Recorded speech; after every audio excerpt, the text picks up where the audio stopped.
Technology. That's how you do that.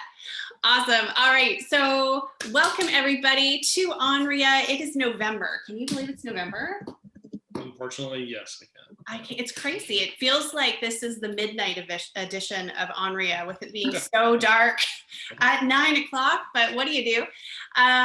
So we're going to give people, it's just 7:02 right now. So we're going to give people a few more minutes. And as people are starting to join us here, I'm going to tell you guys a little bit more about ONREIA. I do this every month. And I do it because I know there's always lots of people that are brand new and, might never have heard of us before. So this is Shawn Allen. My name is Jen. This is my husband, although we have different last names. It bothers him immensely. And we started ONREIA about 2 years ago now, maybe 2.5. And we did it because, if you're not sure what ONREIA stands for, it is the Ontario Real Estate Investors Association. And we wanted to set this up because, Shawn was going to networking events like ONREIA. He was going to the Right Club. He was going to Durham's meetings. And what he was finding was he was always having to travel at least an hour to hear people speak, to hear other investors talking about real estate. And he wanted to stay local, and we wanted to create something local. So that's what we did with ONREIA. We used to run these meetings in London at the Best Western, then COVID hit. So we've been doing these online. And, to give you a little bit of an insight as to what ONREIA is, it's really kind of three things. There's three pillars to ONREIA. Number one, it's about connecting people. So we know as entrepreneurs, and especially in real estate investing, we found that our friends and family didn't really get it. They were well-meaning. They're like, oh, are you sure you should invest? Oh, are you sure about that? And we got the "are you sures" a lot, and not a lot of support. And they meant well, but it was just because they weren't in that same type of mindset. And so what we wanted to do was bring together people who were like-minded, who were kind of having similar goals, so that we could not only support each other. Being an entrepreneur, you can feel like you're a bit on an island. We want you to feel like you're a part of something, a part of a group, but also that, the real estate world is very much relationship based. And we want to help foster those relationships so that we can all help each other. And that's really one of the main pillars of ONREIA. Another pillar is education. So we always do a sort of, what's that term?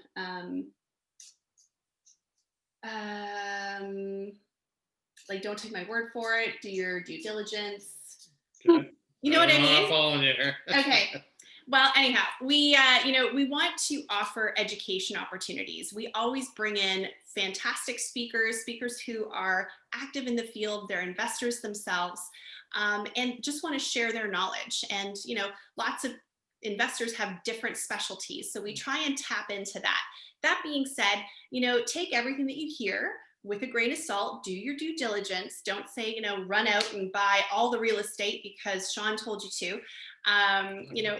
He will try and buy all the real estate. But that's another pillar of ONREIA. It's just really helping other people by pulling together our community, sharing what we know. The third pillar is taking action. And, it's been really important to us to not just be another seminar, not just be another networking opportunity. We really encourage you to take what you've learned and apply it, because you can go to all the seminars you want, all the real estate investment clubs you want. If you're not taking action on what you've learned, nothing's going to change. So this is your opportunity to really dig in to, the community, the other people here on the call. It's a little different, not being in person, but there's ways that you can connect with people. So get active in the chat. We want to see you, if something resonates with you, type something in. If if you have questions, absolutely put that in the Q&A, and also make a note of who else is here. You know, look in when other people are commenting, make a note of who that is. Maybe you're going to friend request someone on social media, try and grow your network that way. Another way you can meet people through ONREIA is we have a Facebook group. So we have a page, the Ontario Real Estate Investors Association. We also have a group related to that page. So you can join that group, and it's a great way for you to, again, get connected with people, ask questions. You know, if you have a deal that's come up and you need a joint venture partner, or you're looking to wholesale something, you can post it in the group. What it is not for is peddling your wares. So realtors, I don't want to know about every listing you have. And you know, if you have a business, this isn't a place to spam people in the group. It really is about helping each other and getting to know one another. So I encourage you to join that. If you haven't been in that group yet, go check it out after the webinar. Not right now, because right now you're focused. So close any other tabs you might have open, put your phone on mute. You know, we want you really lasered in. Okay, so that is a little bit about ONREIA and who we are. Shawn, was there anything else? I know I always take over. I'm just the eye candy. You're here to speak, right? So I just want to reiterate what Jen said about the taking action part. Like, it's great to have the community of like-minded people. It's great to be able to socialize and to, you know, network with people. But what it comes down to is to actually do something that's moving that needle forward, right? You want to be able to do something that actually pushes you to be successful. And the best feedback that we get is when someone messages Jen or I and says, you know, we've been talking about doing something. We've been going to these meetings. We went to your meetings and we never actually did anything until we went to ONREIA. And now we have just bought our first property, or we just did this or the other thing, where they're actually taking action, and they're very thankful that we shared that with them, whether it was a speaker that resonated with them, or just, you know, part of networking that someone pushed them into taking action. So that's the most important thing, I think, is take action when you're ready, but don't just sit back and do nothing. And then just wanted to say one sort of housekeeping thing that Corey had said earlier, but when you're going into the chat screen or into the chat box, just make sure that when you're typing a question that it is going to all panelists and all participants, not just panelists, so that everyone can see it. Perfect. All right. So actually, before we do get started, should you tell people who you are? Like people who are brand new? Sure. Why don't you tell people? No, I've talked enough. So why don't you just give a little snapshot of like what it is that you do as an investor? Sure. So my name is Shawn Allen, obviously, as you can see on there. I've been investing in real estate for about 13 years. The last 7 years have been, 6 to 7 years have been basically full-time after I left my corporate job. I invest mainly in flips. Well, I shouldn't say that. We have in the past invested in mainly just in flips and wholesales. We've done about 30 flips per year. But now we're getting into more differentiating things like commercial plazas, commercial developments. We're starting to do new builds, things like that. So we're diversifying a little bit, but the core to what we've done has always been flipping and wholesaling. Maybe that's the best, what I'm known for is the flipping. So yeah, a little bit of me. Perfect. Thanks. I just wanted to give you guys an idea of what was, who we are. And we're walking the walk and not just talking the talk. So I think it's important when you're learning from people that they're actually doing what you want to do. Absolutely. Absolutely. All right. Oops. Here we go. Flip this over. There. Okay. So I am excited to have our guest speakers joining us tonight. And I am very excited that they're both women. Not that, it's men are bad or anything, but it's refreshing to see women. Corey feels bad. Sorry. Yeah. Actually, we should mention Corey. You guys, everyone, I want everyone to give like a silent golf clap for Corey, because he is joining us. He has done so much. He's been so helpful with ONREIA, in person, and even now behind the scenes helping us. He's doing sort of the tech stuff behind the scenes. So really appreciate Corey's help with our ONREIA events. Anyhow, back to what I was saying with having Beka and Sarah joining us this evening. So excited, and some excellent topics. Can't wait. We're going to dive right in. So to begin with, our first speaker, since 2013, Beka Shea has rehabbed over 60 houses. She's wholesaled more than 120 deals, and she owns 12 rentals. She was a naval officer for 4 years and spent another 7 years as a mechanical engineer, and has translated her engineering skills to improving marketing ROI, and started a consulting company called MarketShark, which has analyzed millions of dollars in marketing spend for some of the nation's top wholesalers.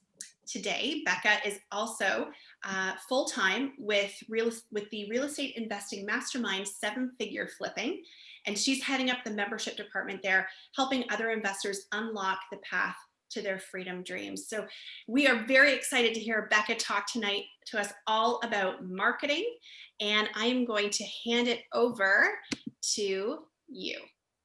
Thanks. All right. Love it. Love the clapping. It's awesome. So like Jen and Shawn said, my name is Beka Shea. I live in the States. I live down in Pennsylvania, outside of Philadelphia. And I'm going to talk to you tonight about marketing, and really getting, whether you are a complete newbie and you've never even thought about marketing, I'm going to give you some tips to start getting your brain going. And if you are an experienced investor who's been doing some marketing, hopefully I'll give you some tools and some tactics in order to really dial in your marketing so that you can stop, I say, like lighting money on fire, right? Because I know when I built my wholesaling machine, I was spending at one point $20,000 a month in marketing. And if I could spend $18,000 or $16,000, that was $2,000, $4,000 more dollars a month that I could put towards staff, or towards like what would that extra $2,000 do for me? There's a lot other things a lot other dreams I had. So if you're more experienced, hopefully we'll have some stuff in here for you too, so that you can free up some of that capital and either make more profit or get some of your life back by hiring other people, right? So let me make sure I can share my screen here. All right. So we're going to talk tonight about being a marketing ninja. I hit present on this puppy. And I'll start. Jen did a great job giving my background, kind of who I am. I'll walk you through my past, because someone once told me, and it's totally true, that until you know who I am and trust me a little bit, then you don't care what I have to say. And I want you to care, because there is, I'm sure, whether it's in my presentation or in Sarah's presentation, I'm sure that there is at least one nugget that you're going to get out of tonight that is going to change the trajectory of your investing journey for the better. So we're going to talk about who I am. I'm going to talk about channels, marketing channels, how you track your marketing and metrics you should look for, how you can read your data and then act on it, and then some of the key items that I look for when I'm looking at other people's data, some resources that are available, and then we're going to open up the floor to Q&A. While I'm speaking, if any questions come up, if you have any interest, drop them in the chat. I will get to them probably all at the end, just because I don't want to mess up the technology here. All right. So my investing journey began 7 years ago. I wanted to rehab a house. I wanted to make something ugly beautiful, because I see the potential in pretty much everything. At the first, I thought it was just seeing the potential in these houses that I could renovate and make beautiful. And now I've come to realize, with my current role leading up the membership for 7-Figure Flipping, which is a real estate investing education mastermind, I actually see the potential in people too. There's just potential everywhere. And once I started rehabbing, my first year, I rehabbed 3 houses, then I rehabbed 6 houses the next year. And then I set this goal to rehab 12 houses a year. And that's just one a month. I'm sure the people who've never rehabbed a house are like, at the time to me, I was like, I can do one a month. And what happened is, somewhere around my 3rd or 4th month, which meant, I had to buy a deal every month, I was spending all my time looking for my next deal. And so I thought, I'm going to learn how to direct market. And I had joined this mastermind at that time. And thankfully, some of the great wholesalers in there took me under their wing and said, it's not that hard. Here's what you got to do. So that launched the wholesaling arm of my business. And as we continued on, I ended up starting my own construction crew, which is a super fun story. They were great. I know a lot of people talk about not starting your own construction crew, but I kind of handpicked each of my contractors off of different jobs. And then I found out what their pain points were. I used my sales skills, put them together in one team, and I helped coach them up. And that was awesome. Through this journey, I ended up picking up about a dozen rentals, and I will pick up a couple more over the next couple years. And then as I really started digging into wholesaling, like I said, I was spending $20,000 a month, and I wanted to really make that the most efficient use of my money possible. So if I needed to get 10 contracts, could I do it for $2,000 a contract instead of $3,000 a contract? What's the best channel? What performs for me? And so I started this company called MarketShark, or I should say, I started doing that for myself. And as I started getting better at it, other investors came up to me and were like, hey, could you do that for me? Could you do that for me? Could you do that for me? Because I'm an engineer by trade. I love Excel spreadsheets. I love data. And so eventually I said, sure, I'll do it for you, but you're going to pay me to do it. And I'd like to think that with all of our clients, I easily save them the cost of our service each month. So I hope they agree. No, I haven't had any complaints yet. The other thing that I've done in the past 7 years is I've gone camping 22 times. I love being outdoors. I have 3 daughters, so I love to coach their soccer, swimming, whatever sport they decide they want to do. I was lucky enough to be featured as a co-author in a book called The Only Woman in the Room. And I started this year, I started a leadership podcast called Zero Half-Assery. And that leads me to today, where I am running MarketShark. I have my rentals, and I work full-time as a membership director of 7-Figure Flipping. Okay, now that you know me, and I've crammed all that stuff in the past 7 years, let's go back to marketing and talk about what you really want to know right now, which is everybody wants to know, what's the silver bullet? Where should I put my money and how much should I put in there? And unfortunately, I'm going to have to say it depends. But before we talk about what works for you specifically, I want to just give you a broad overview of all the different marketing avenues that are available to you. And honestly, this is not a comprehensive list. There are, I'm sure, many more, but these are the most common ones that I see investors investing in or marketing in, right? So first we have the online stuff. We have pay-per-click, SEO, social media, and like Facebook marketing. And these things, I think in the online world, they all interact with each other. So I look at online marketing as an ecosystem. You can't just do one, I mean, you can do just one of these channels, but to really maximize them, you have to work it like a whole ecosystem that works together. There's direct mail, which tends to be how most people get started. That's how I got started, postcards and letters. And then there's what I call guerrilla marketing. And guerrilla marketing is kind of that really hyper local feel of stuff that's like the boots on the ground, right? So bandit signs, door hangers, cold calling, text messaging, door knocking, right? And then we've got referrals, which is a whole nother marketing channel that I think is wildly overlooked by all investors, which is like bird dogs, or you can get people to do driving for dollars, working with agents and non-agents, really like building up home inspectors or electricians, plumbers, these people who are out, postal workers, right? These people who are out there every day driving around, leveraging them, and then paying them a referral fee, which depending on where you live, you really have to pay attention to what the rules are for these referrals. And then in the direct mailing world, we look at the different mailing lists, right? Because you could just send mail, but the important thing is to understand why you're sending the mail and who you're sending the mail to. So some of the most common mailing lists that we see people mailing to are high known equity, inheritance and probate lists, delinquent tax lists, major code violations, vacant homes, landlords, or like for rent by owners. People are getting divorced. Pre-probates, we get people to go into. Pre-foreclosure, we have people go into, and utility liens. So those are some good different mailing lists. There we go. And once you start marketing to those channels, this is where I think a lot of investors get to that first stage and then they stop. And The key thing, if you want to really run a business and not just a thing where you wake up some morning and some days you're marketing and some days you're not, and you want to know what's working for you and you want to run this like a business, you have to track things. So these are the 3 key metrics that we like to look at on a monthly basis for our clients. And what we do is when a client comes on board, we start by setting this baseline where we look at the past 6 months of their data. And usually people come to us because they're not super great with getting all their notes logged in their CRM system or getting all their numbers sorted. So we do the best we can to clean up where they're already at and then set them up nice and clean going forward so that we can see if we're actually making a difference. And the first thing we look at is cost per response. And this is important because when you are trying to figure out, let's say you want to get 2 contracts each month, and you want to really dial it into how many times do you need your phone to ring, how many appointments should you be going on, how many cost per closed contract.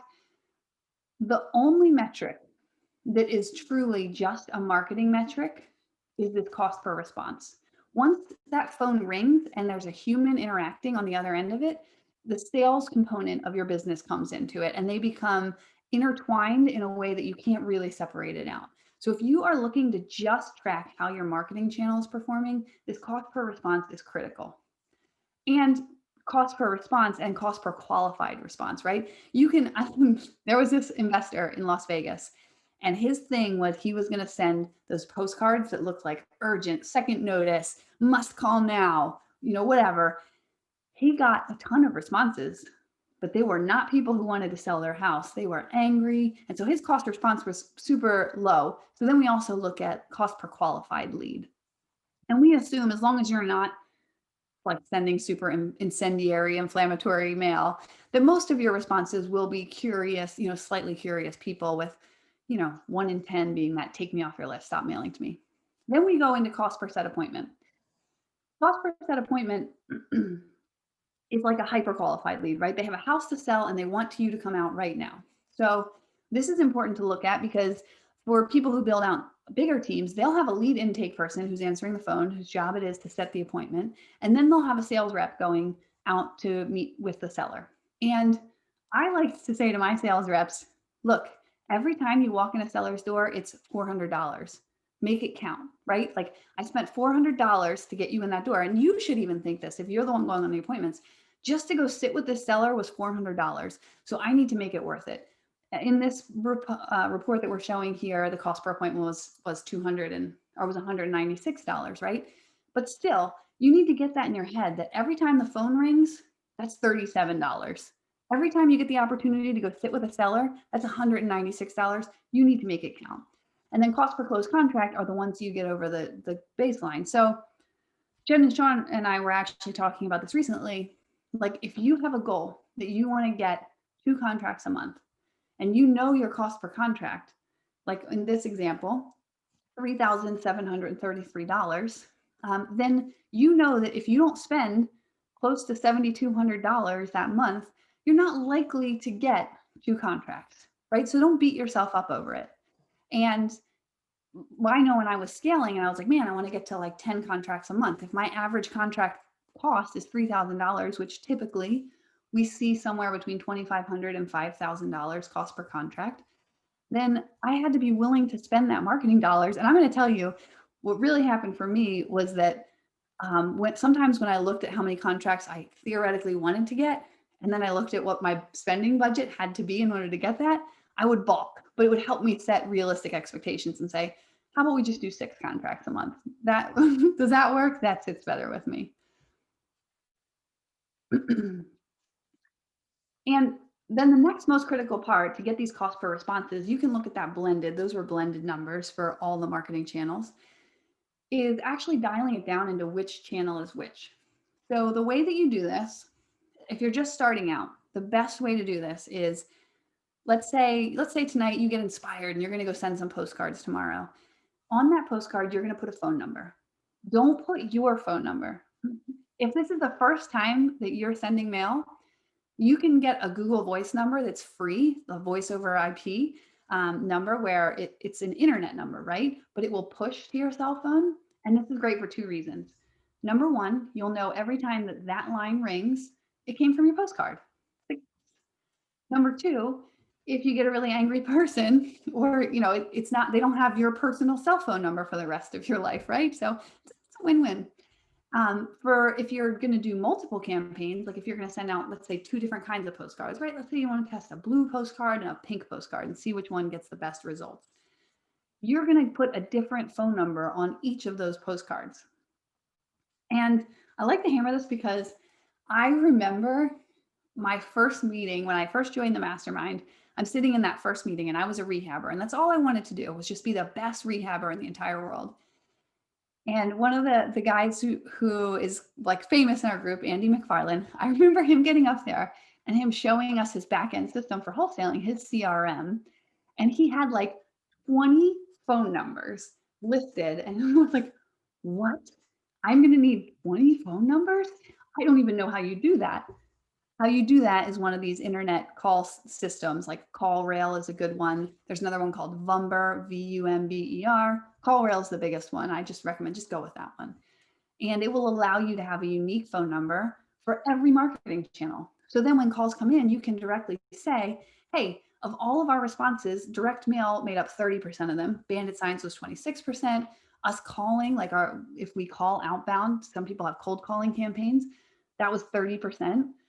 Online, like SEO, and then referrals. And this is great, key, because if direct mail, for me, direct mail and bandit signs usually made up most of my responses. I'm not going to spend, if they're working and they're making up most of my responses, it means that the audience that I'm sending to, my population around me in Pennsylvania, responds well to that marketing channel. And what people respond to here in Pennsylvania is not going to be the same as Canada. And I also look at like rural versus urban. When you look at all those marketing channels, people always say, what's the silver bullet?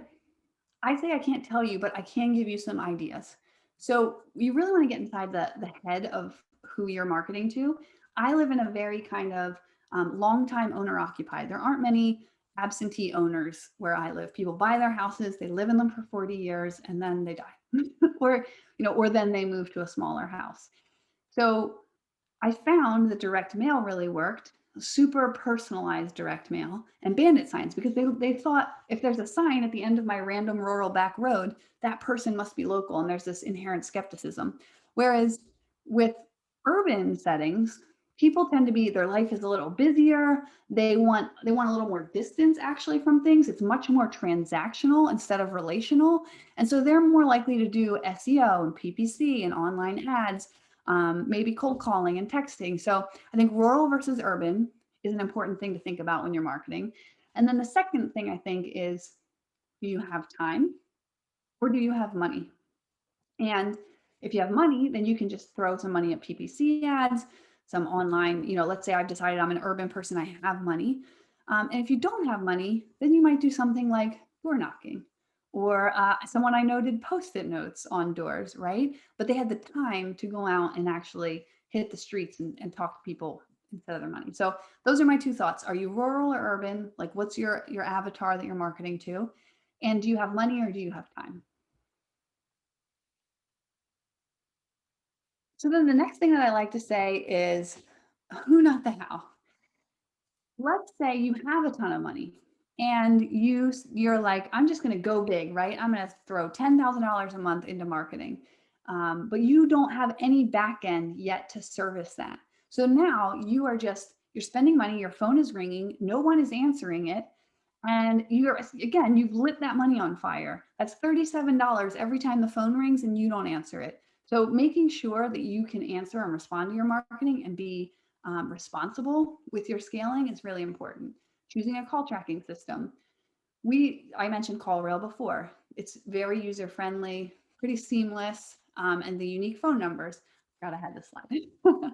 So you need to know which ones they come in from. And I always say, just pick one marketing channel and learn it. So a lot of people will say, hey, Beka, I have $6,000. I want to spend it on marketing this month. Where do I put that money? And anybody who's ever been in sales has heard this adage that it takes 6 no's to get a yes, right? So I would say if you have money to spend on marketing, don't spend it all at once right now. Spend it, spread that out. Instead of spending $6,000 one month, spend $1,000 a month for 6 months and just pick one channel and do it over and over and over again, because you have to get in front of people when they are ready to receive your message. And we all like to do business with people we know, like, and trust. So even if they're getting your postcard and they're not in a state where they're ready to sell their house, they see it and they're like, oh, Beka Shea. Okay, I don't need this, right? They throw it out. The next month they get it. Oh, there's that Beka Shea's postcard again. All right, whatever, I'll throw that out. And then 3 months later, mom has to go into a nursing home, and all of a sudden they're faced with selling a house and they think, oh, you know what, I got a postcard. And my next one comes in and they think, yeah, Beka Shea, I've seen her. Maybe I should do something like this. And they call mom. They forget about it. Life gets busy. The 4th month, they get another card, Beka Shea, and they think, oh, last month I meant to do something with this. I'm going to call her today. So that's why I say, don't spend all your money at once. Marketing is a long game, and you have to do it consistently. And then the last piece where I find a lot of people get tripped up, especially in the beginning, is organized bookkeeping. And I did this. So in the beginning, I was like, oh, I'm going to send direct mail. I had a mail house, had some postcards. I would send mail to an equity list, and I would send mail to a inheritance list. Sorry. And I like 6 months later, I'm like, oh, I wonder which list is performing better. And I only had one phone number on it, and I didn't separate out the receipts. So I didn't know, out of the, like, say, $6,000 that I spent, did I spend $1,000 on inheritance and 5,000 on the equity list, or 2,000 and 4,000? So really make sure your bookkeeping, that you're keeping notes somewhere, and it can just be an Excel spreadsheet. It doesn't have to be anything super fancy. You want to keep your marketing by channel, but then the other thing is, sometimes marketing channels have overhead costs associated with them. They're either hefty setup fees, like one of our clients just did a big website revamp and SEO to make it more SEO friendly. So that is going to get put towards his marketing for like the next 12 months, we decided. Or cold calling. If you have people like in the Philippines, or VAs, even local people making calls, you need to make sure that money you're paying them goes against the marketing channel. And then, do you have costs associated with your wholesale contract? So for us, where I live, we have septic systems. And we got to the point where if the septic system was over 10 years old, we would test it. It's around $400 test to do a load test. And so we made sure that we kept track of that stuff, that if we had a $10,000 assignment fee, that we would know that we had these other costs associated with that assignment fee. And then you have your bottom line. When we look at our reports each month for our clients, these are the things that we really want to know. Unique callers and submissions, how many appointments were set, how many appointments did you go on? This is a great way, if you have a sales team, to start seeing, like, is your sales team blowing off those appointments, those $197 appointments? Like, are they blowing them off? And we call that appointment attrition rate. Then we have number of contracts acquired and number of contracts closed, and we use that to calculate contract attrition rate. And there's a natural contract attrition rate. When I first got into wholesaling, I really thought, I'm not going to put it under contract unless I'm going to buy it 100%. But there are actual, like, natural reasons why a contract might fall out. Sellers get cold feet.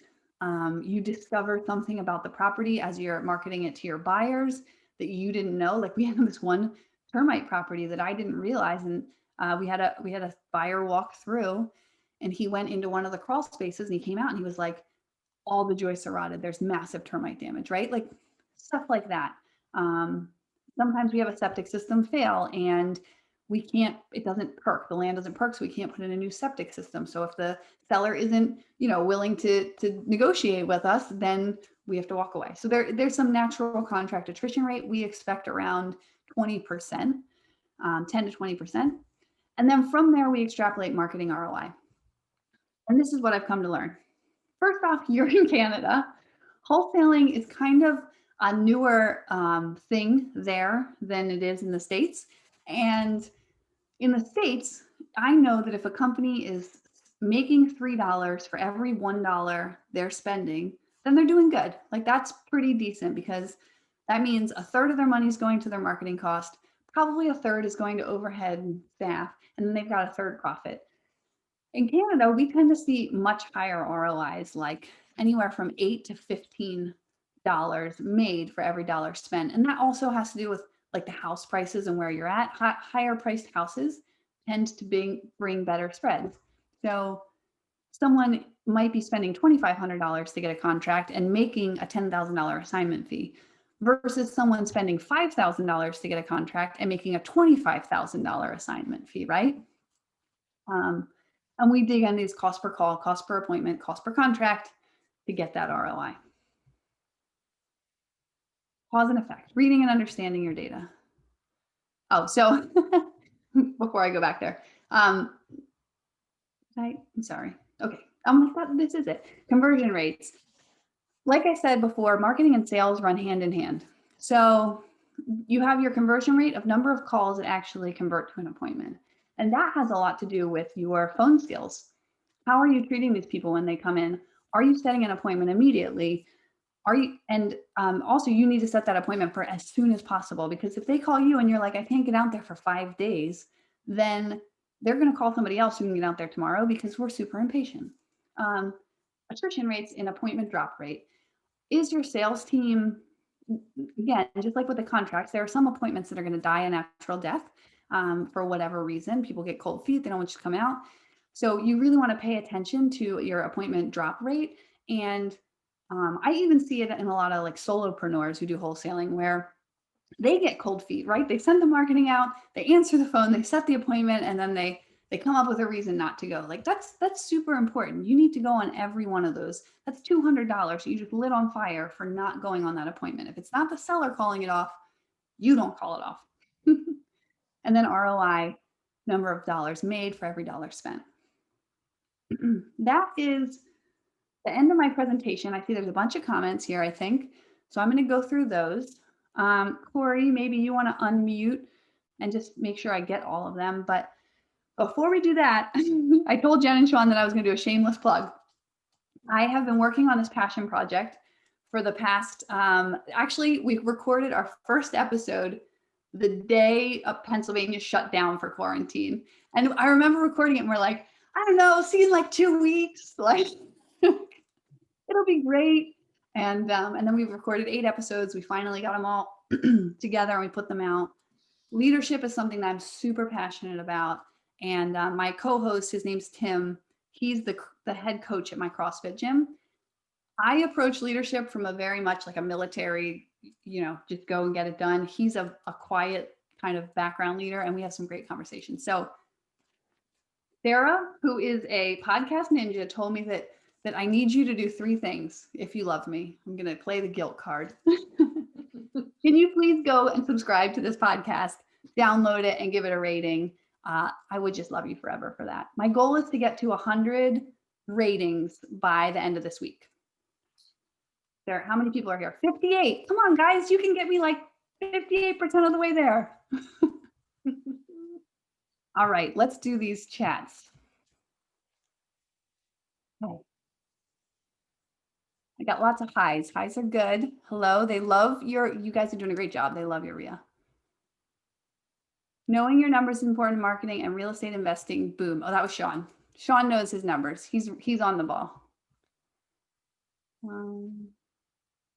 Kelly says, with all the fraud and scams these days, they tell people not to respond to ads like this anymore, direct mail, even the personalized ones.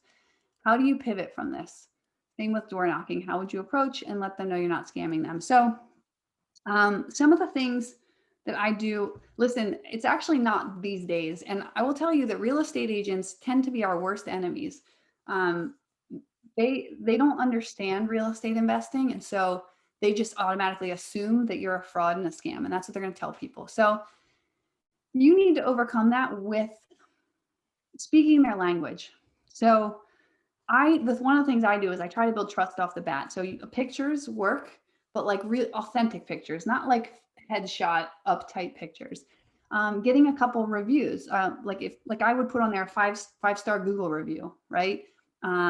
Once you've done a deal or two, getting a written testimonial from someone and actually just putting a quote. Like one of our postcards was just It was so easy to work with them. We really appreciate it. And then it said, 5 stars, LaPlace Transforms.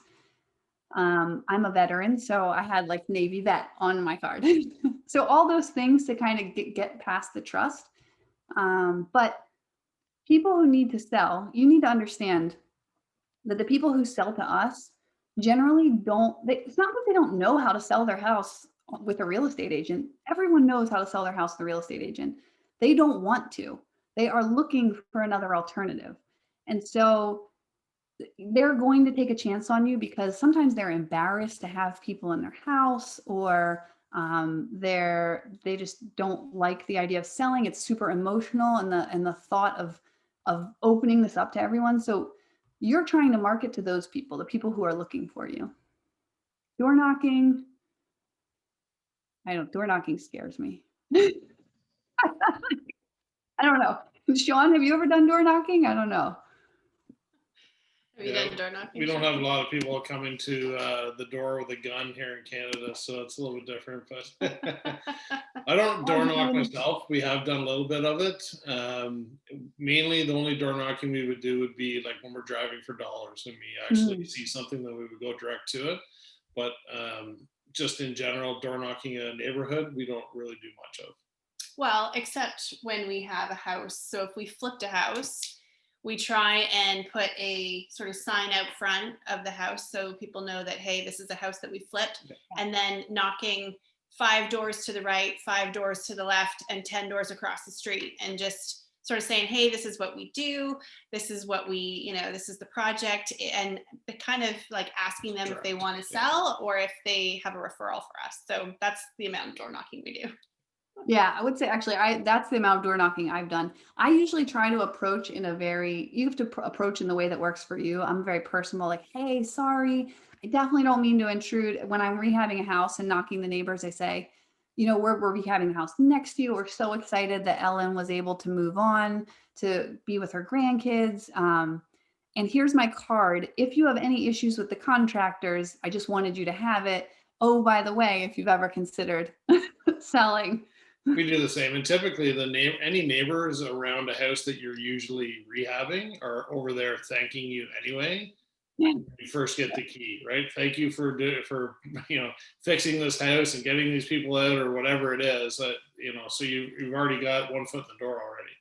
Yeah. What was the next one? I can help you out with that, Becca. Oh, sorry, I just lost it. Someone else must have typed something in. The cost of the monthly progress key metrics, where does that come from? Wait, I think so. Saad Alvi, I'm not sure if I'm saying it right, said, this is a great marketing presentation. Can I expect to have a copy of it after the meeting? I'm fine with giving this out as long as you rate my podcast 5 stars. I love it. Corey with Bringing the Heat. The weakest ink or spreadsheet is better than the strongest memory. Truth. Record the calls. Okay. Monthly. Where do they come from? I think, tell me if I get this right, Angela, if I'm understanding your question correctly. So what happens is, let's say 1 month you spend $1,000 on postcards, and then your phone rings 10 times and you go on 3 appointments. So for that 1,000 postcards here in the States, it's usually around 40 cents a postcard. So we would just divide that. So if you sent out 1,000 postcards, that was $400. Your phone rang 10 times, that's $40 for every phone ring. And then I forget what I said after that. 3 appointments. So that's $120 to go on that appointment. I think the math is right. So that's how we break it down. How much did you spend to get your phone ring? And then we divide everything by that number. Best tips for starting out. So Jenn and Shawn will know this. I did a little poll in our mastermind this week because I wanted to see what's working for marketing right now.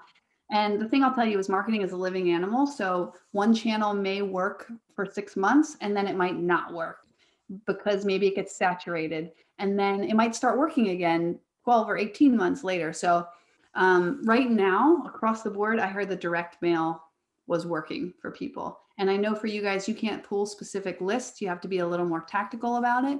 But like we have something here called every door direct mail. For you, it's called, what's it called? We do it by postal code center, basically. Yeah.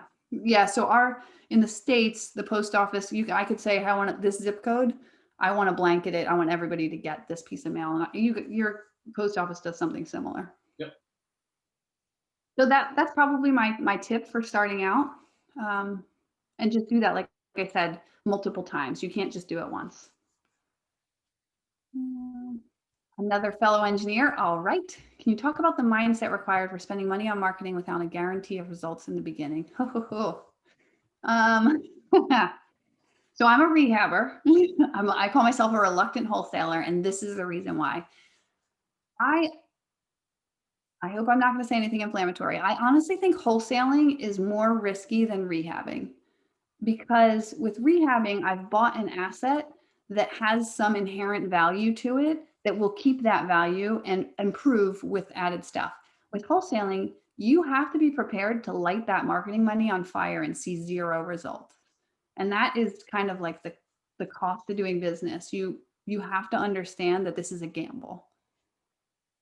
The mindset is, I'm awesome. I will hustle. I will do whatever it takes to get this done. I will answer that phone the second it rings. I will go out to that seller appointment. And the second they will let me in the door, like, what? You have a house? I will be there in 30 minutes. Oh, 30 minutes doesn't work. What if I bring a cup of coffee with me? Like, that's the mindset. You got to just know that you're betting on yourself. Success rate for online marketing versus mailers. This is gonna vary. I've seen people have really great success with PPC and SEO in some markets, and then I've seen other people try to duplicate that exact same ad set in another market and it not work. And I don't know what the secret is. Probably if I did, I'd have a bajillion-dollar PPC company. But they're both successful. The question is, how do they work in your market? And that's where it goes to like testing a couple different things to see what works. Don't you find that a lot of them are tenants that do not want to give any info as they're afraid they may lose their place? Ross, you mean when I mail to people? This would be, so where I live, I can pull a list of houses and it'll tell me actually where the owner's address is. So I can see if they live at the house or not. And like I said, where I live, almost everybody lives at their house.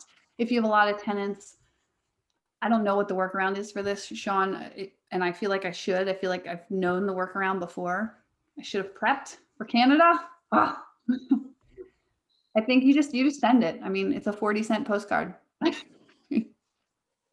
Yeah, and sometimes, I mean, we've had a lot of times where the tenant has either passed it on if they feel comfortable to pass it on to the owner, or it's just one of those things where you might find it a different way, like a back channel of going to the tax records and finding out where that person, where the owner actually lives, right? The mailing address to that. Can you do that? So that's that's what we do. You find where they're sending the tax bills.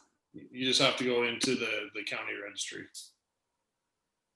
There you go. And to add to that, Shawn, like definitely try to put a positive spin on it. Like we always talk to tenants and say, hey, looks like the landlord hasn't really been fixing this place up very much. Yeah. If we were to buy the property, we would actually fix it up. Would you mind just, jotting down your landlord's number on this piece of paper for us? Yeah, exactly. Yeah, I think when you door knock, you just have to be quick on your feet to like, my advice for everybody when talking with anyone, contractors, sellers, always phrase it in terms of what's in it for them. Just like Corey said, I mean, that was perfect. Why would they want to? What's in it for them? So I think that's my last question. Awesome. Appreciate you guys having me here.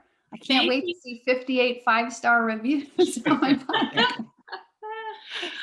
Awesome. Oh, what did I do? Oh, I have to stop share. Let me stop share. Oh, okay. Oh, I'm sorry. I didn't realize I was sharing that whole time. I thought I was talking. Anyway, whatever. That's okay. No worries. Thank you so much, Beka. I'm going to, yeah. Next up is even more awesome, Sarah. I got to be on a podcast back in March, I think it aired, and That was a really fun podcast. So Sarah, I'm going to sit here. I'm going to turn off my video, but I'm super excited to hear you bring the heat. Awesome. Well, thank you so much, Beka. And I can say with marketing and I forget, Corey, I think you asked the question about mindset.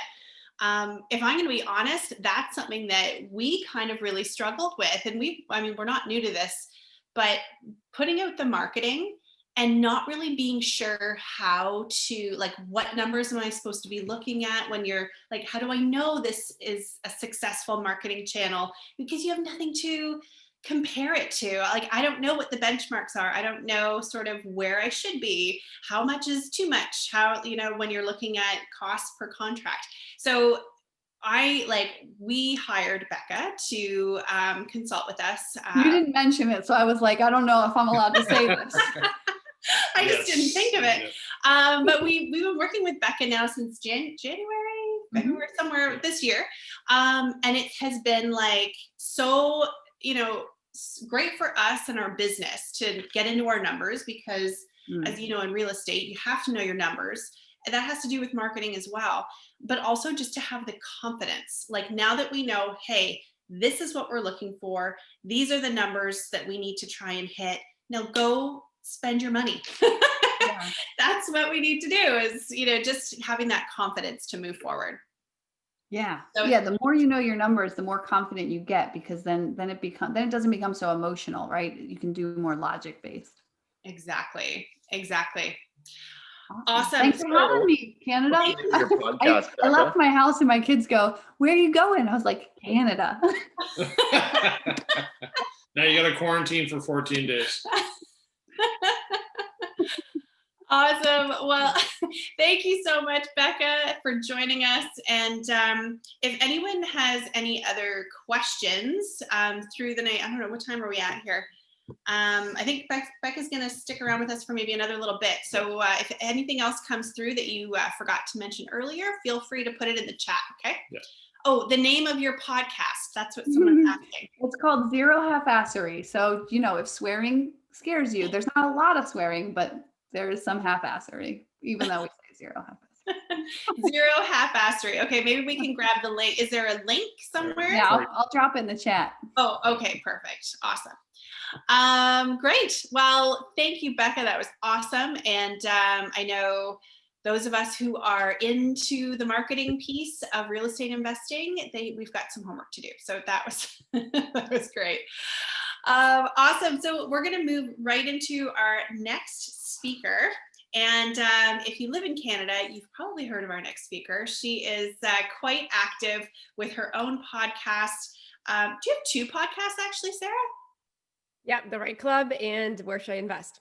That's right. So Sarah Larbi, I'll just give you kind of the little snapshot, and she can tell you probably a little bit more about herself in her intro, but Sarah's been investing in real estate since 2013 as well. Both you and Beka, both investing for 7 years. And 7 years later, after using the BRRRR strategy and a combination of short-term furnished and long-term rentals, she was able to fire herself from her job and gain the freedom and lifestyle that she was looking for. And tonight, Sarah is going to be sharing her top 5 real estate investing tips or insights that have helped her to make her dream of living a life of freedom a reality and retire from her job at the age of 36. Mm-hmm. So, Sarah, I'm super excited. And I'll tell you right now, there are so many people, my friends included, who say, well, I'm afraid to get into real estate investing because it's going to probably take me, 15, 20 years. And, I just don't know what to do. And to have someone like yourself who got into this less than a decade ago, and you were able to move through this so quickly and really give yourself that life of time freedom and, building wealth through real estate. I'm really excited to hear more about your presentation and what you're going to share with us tonight. So thank you so much for joining us. Awesome. Thanks for having me on. I'm excited. How are you guys doing out there? Let's hear from the chat where people are from. I'm just curious, but Shawn, Jen, thank you so much as well. Beka, great job on your presentation. And Corey, thanks for your support as well. So I'm going to share a screen, and we've got Andrew from Toronto. Awesome. We've got Collingwood. We've got Diraj. I'm recognizing some names there. Awesome. Awesome. Very cool. Okay. Let me see the screen share. And hang on a second here. There we go. Perfect. All right. So thanks for having me on. I wanted to share with you some of the key things that I've done in the past 7 years to be able to leave my 9 to 5. And that's since 2013, 7 years later. Actually, my first investment property was in October. And so really it is about 7 years later. All right, so we've got some people from Niagara, Hamilton, Windsor, London. Very cool. Awesome. So I'm going to talk to you guys about how to fire yourself if that is the route that you want to go. And I'll tell you, real estate per se, I don't care so much about real estate. For me, it was more what it was able to bring me, which is essentially the freedom. Just a little bit about me. I started investing in 2013, but prior to that, really what started it was a meeting at the bank where the bank financial advisor was asking us what our financials looked like and what our assets were and what our liabilities were. And I didn't even know what those terms even meant.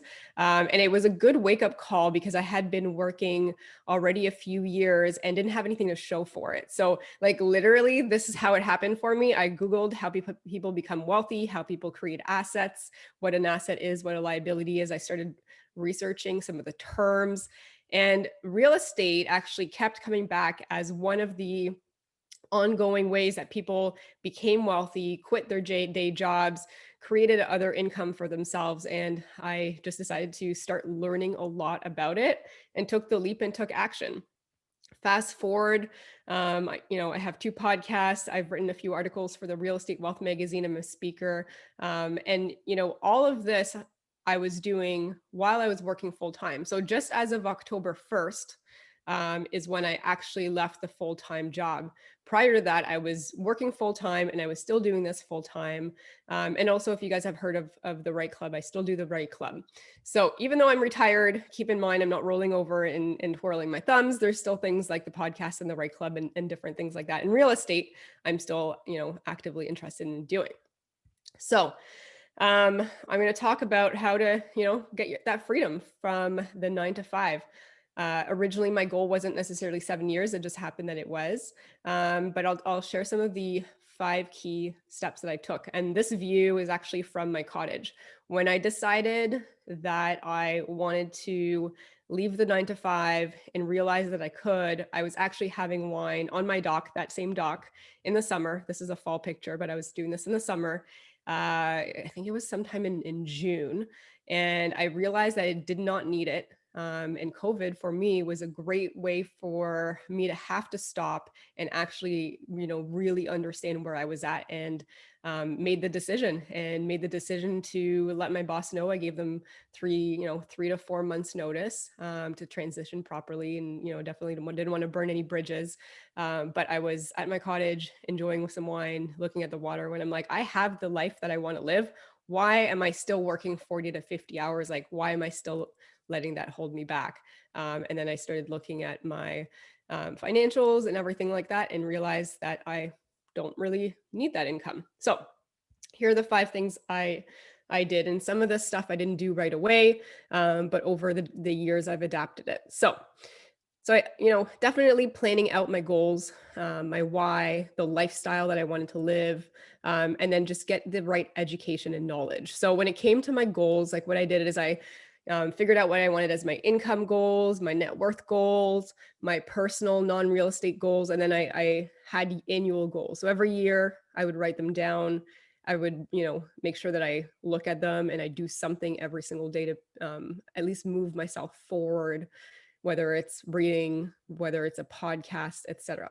So originally, actually, I really wanted to have a 15-year plan. It happened in 7, but I would have been happy at 15. I just knew that for me, working 40 hours a week for 40 years of my life just to retire on 40% of my income is nonsense, right? That's like the biggest scam there is out there. And we're, a lot of us are doing it. So it wasn't for me. And I needed to have those goals outlined so that I had a plan in place. And also, I need to understand the reason why I wanted to have the freedom or the net worth and the income goals. And essentially it is for freedom. I wanted to be able to do what I want, where I want, how I want, with who I want, at whatever time of day I want. And everyone's going to have different reasons. But for me, like I always thought I had this one life. Can I just enjoy it? And can I enjoy it sooner? So, find your why if you don't have one and your reason, and create some of those goals. And then I also wanted to plan my lifestyle, right? So what does my lifestyle look like?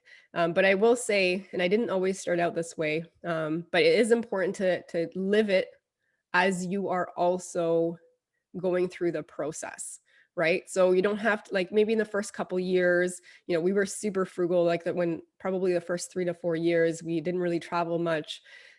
We didn't spend much money on anything really. It helped propel us faster by living on a lot less. But over time, you do want to add some of that lifestyle component back. So like my private chef, she comes every single Monday. I've had her for a couple years now. She makes all my food. She does my grocery shopping, best thing ever. And it's actually, believe it or not, a lot more, financially, it makes sense. It's not crazy.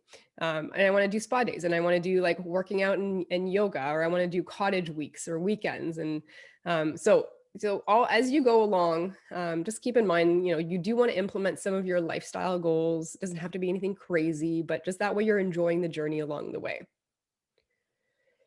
So in terms of education, some of the things that I did when I was first learning is I listened to a lot of podcasts. If you're driving or you're, doing chores or whatnot, put some podcasts on. I will say, Beka's podcast, I'm sure will be great on leadership.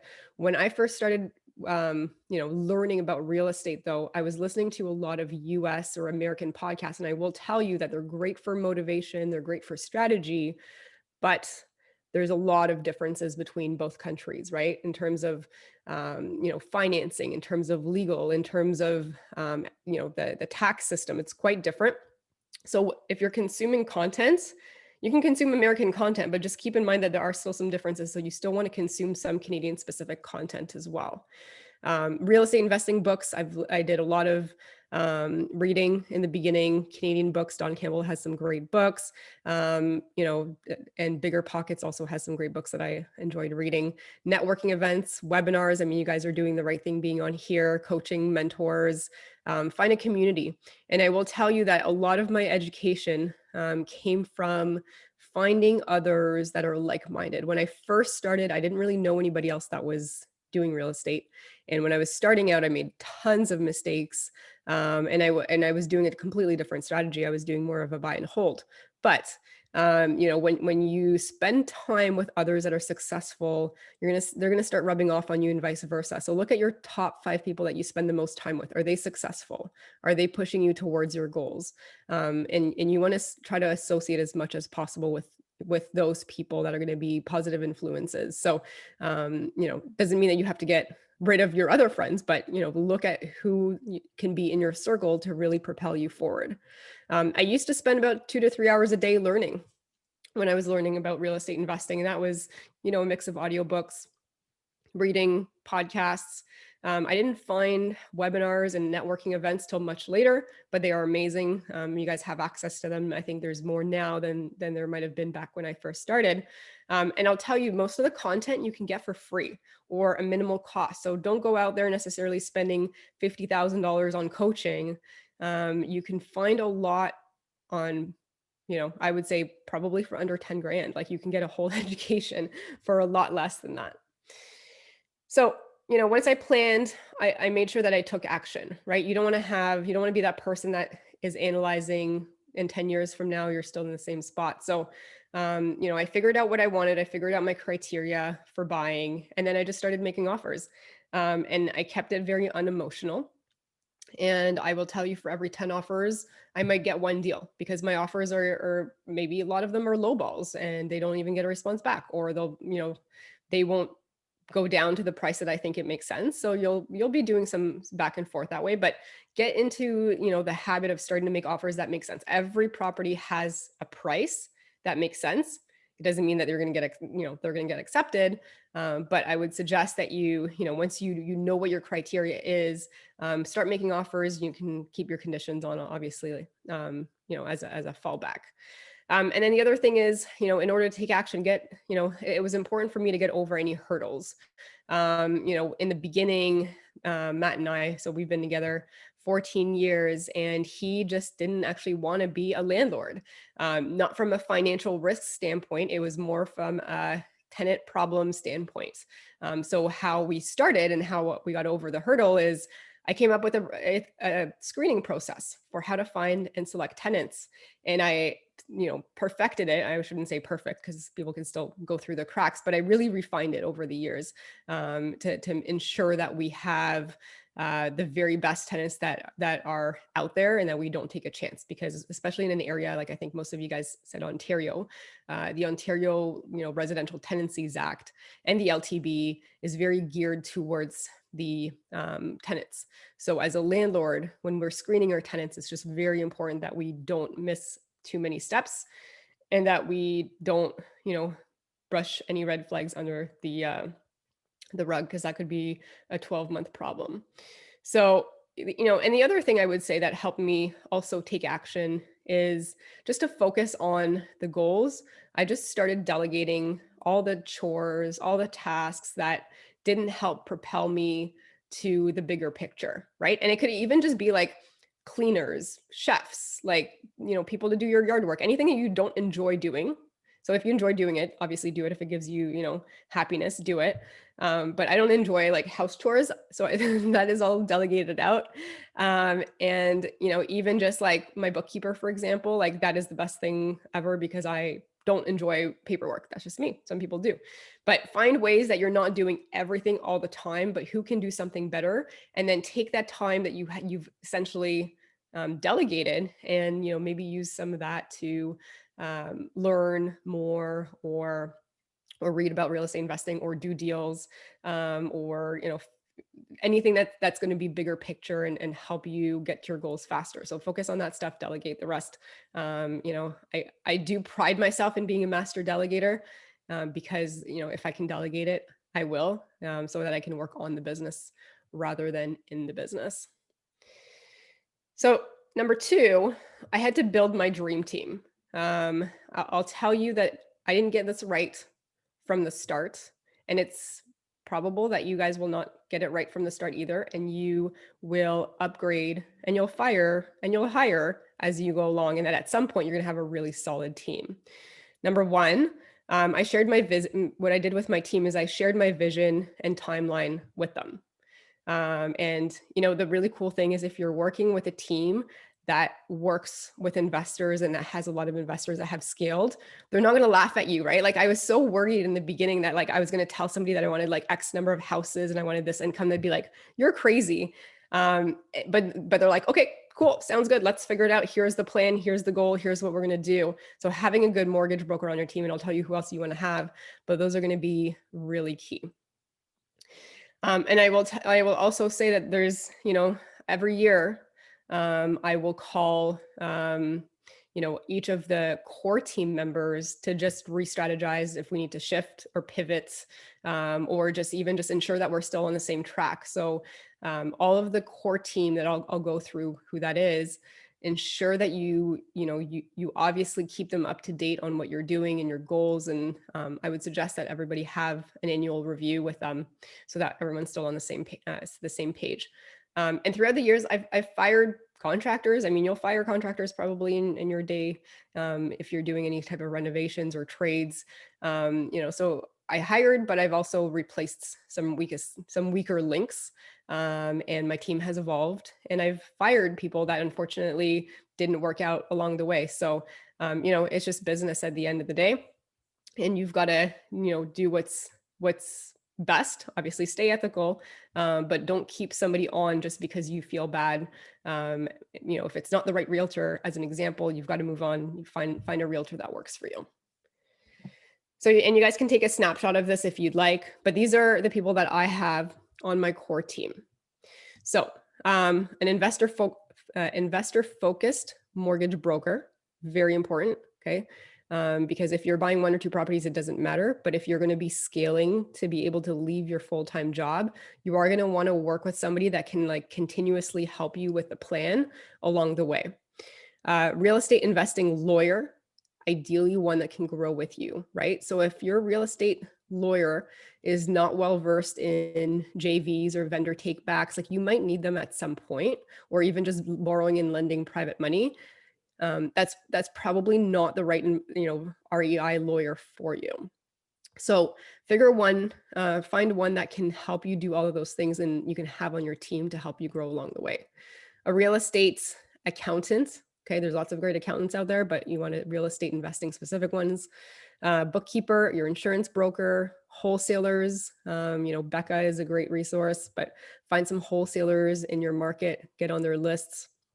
Real estate coach or life coach if you want a life coach as well. I have a great one as well that helps me, just because it's not all about real estate, right? It's just about balancing your life as a whole. Financial advisor, if you guys are going to go that route, just make sure that your financial advisor is a fee up front, doesn't get paid on commission, so that they have your best interest at heart. And ideally that they can incorporate real estate into the plan, because a lot of them don't. Okay, if they don't, you keep looking for another financial advisor that can. Hard and private money lenders, you're going to want to have those on your core team. And obviously a club or a community like this one, right?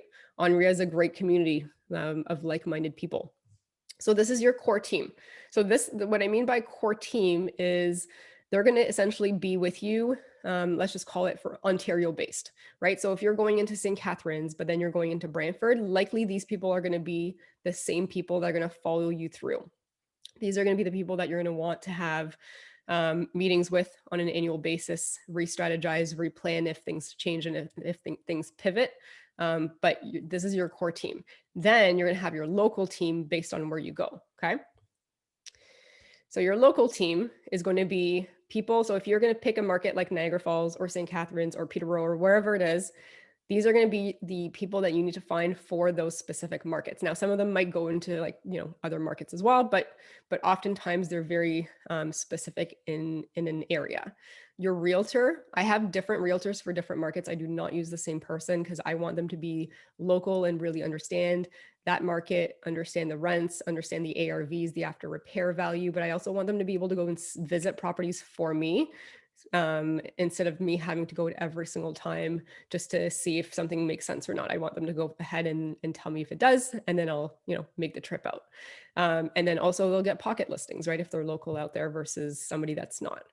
A paralegal, you do want a paralegal. It's part of my screening process. I have one in Brantford as an example. And before as part of my screening process, I sent her the names of the people that I'm looking at. And I just want to make sure she has not heard of them before because she spends a lot of time in the courtroom. So that is like one of the many checks that I do when I'm screening tenants. All right. So home inspector, again, your home inspector might go a little further, but definitely you want to have a good home inspector. You should have a 40-page report with lots of problems because you will use that inspection report. If you're going to go ahead with a clause of inspection, you're going to go ahead and try to negotiate the price down. I mean, I've gotten anywhere between $1,000 off to $20,000 using that inspection report. So unless there's something major that's wrong that I didn't foresee, I'll probably go ahead with it. But it's a great negotiating tool to be able to get the seller to move the price in your direction. Contractors, you probably want to have a handful of them, not just the one. BCIN practitioners or conversion experts, people that are going to do your planning. If you're doing any kind of like duplex conversion, you're probably going to want to have somebody on your team that's going to be able to like actually draw, bring the drawings to the city, apply for the permits. I'll tell you, it's like a headache working with some of these cities. Some cities are great. Some cities are like a lot more work for the price and the time that you'll save. I would just hire that person out. It is night and day. And you'll have your trades, right? Your electrician, your HVAC, your plumber, your handyman. If you're self-managing, don't worry about it. But if you're not, and you want a property manager, you'll want to have, a good one on your side as well. And then anything else like cleaners or landscapers, that'll depend on the strategy. So this is going to be your local team. So like for me, if I'm in Peterborough, I'll have a different local team than in Brantford, as an example, because my electrician is not going to be driving 2 hours or 3 hours from one area to the other. So you guys can take a picture of that as well. And number 3, one of the things that I've done over time is I've used what's called accelerator strategies, okay? And I've also worked on increasing my cash flow. So when I first started, I was doing buy and hold, and I was not able to really refinance and reuse and pull out my money as quickly. And I realized that if I was going to do it that way, not that it's bad, it's just going to take a lot longer. So I used an accelerator strategy such as the BRRRR strategy, which is buy, renovate, rent, refinance, and repeat. And that allowed me to actually buy more frequently because I was able to pull out the cash from my reno that I put in, and whether it was all of it or part of my down payment, and essentially take that money and go and reuse it into a new deal. So the BRRRR strategy for me was my accelerator strategy that allowed me to get there faster. Okay. So you have an accelerator strategy and you have a nest egg strategy. And my mortgage broker actually gave me this analogy. Your nest egg strategy is going to be the properties that you're going to keep in the long term. So you might have these for 20 years, 30 years. You're going to eventually want to pay these down so that you can maximize the cash flow on them. Okay. When they're paid off and you have no more mortgage, just keep in mind, there's still going to be taxes. There's still going to be maintenance costs. There's still going to be insurance. So estimate that from your paid off properties, you're going to generate about 70% of that after you pay your taxes, insurance, et cetera. Okay. That's going to be your nest egg. So you've got to figure out what properties you're going to keep and do that with. And then what are going to be your accelerator strategies? And keep in mind, an accelerator strategy can become a nest egg strategy, right? Like my BRRRR strategy, that is an accelerator strategy to get me there faster, but I'm going to refinance and I'm going to keep holding it. So it's going to, and a lot of those are going to be part of my nest egg. So they can kind of go hand in hand. But accelerator strategies, usually they're shorter term. They're going to be properties that you're going to sell at some point. You're going to use the cash. And then what you're going to do with the cash is you're going to pay down your nest egg properties that you're hanging on to so that you can maximize the cash flow by having no more mortgages on them. So examples, obviously the BRRRR strategy, my favorite, but you can, Beka, for example, like her accelerator strategy is flipping and wholesaling. And then she's got her 12 rentals, but she's accelerating that by doing flipping and wholesaling. You can also do JVs, right? You can find a JV partner that has what you don't have and come up with a 3 to 7 year plan as an exit, as an example. So there's lots of different things that you could do to increase your cash. Just keep in mind, some of it is going to be more time intensive than others. But essentially, without going into 5 or 6 or 7 different strategies, you're probably going to want to pick 2. One is going to be your core, and one is going to be your nest egg. And then one is going to be some kind of accelerator at some point. The BRRRR can be both, because then you can turn it into your nest egg. So what I did for cash flow, so not only did I accelerate my buy and hold by switching it over to the BRRRR strategy, what I did is I also looked at my current portfolio and figured out what I can do, or what I can do moving forward on what I'm purchasing to increase the cash flow so that I can also leave sooner. Okay. Some of the things that I've done is, 6 of those current units that I have are Airbnb short-term. Okay. They're either Airbnb or they're executive furnished rentals, which command more rents than, the typical long-term tenants. I also plan my tenant turnover, okay? Not in all markets, okay? But in Ontario, this is actually really important. You do not want to have tenants there for so long, because what's going to happen is the market rents are going to keep going, okay? Toronto condos are a different thing right now, but just in the majority of everything else in Ontario, market rents are likely, going up 5-10% a year. But what we can, what the government allows us to increase it by is measly returns, like 1.8%, 2%. Next year, nothing. So if your tenants, if you can find tenants that have a goal to buy something, or they don't, for whatever reason, they're not planning on this being their forever home. Usually what I look for when I'm doing my screening is somebody that was either a homeowner that's going to, maybe going through a divorce or something, or somebody that, has a goal of buying their house at some point.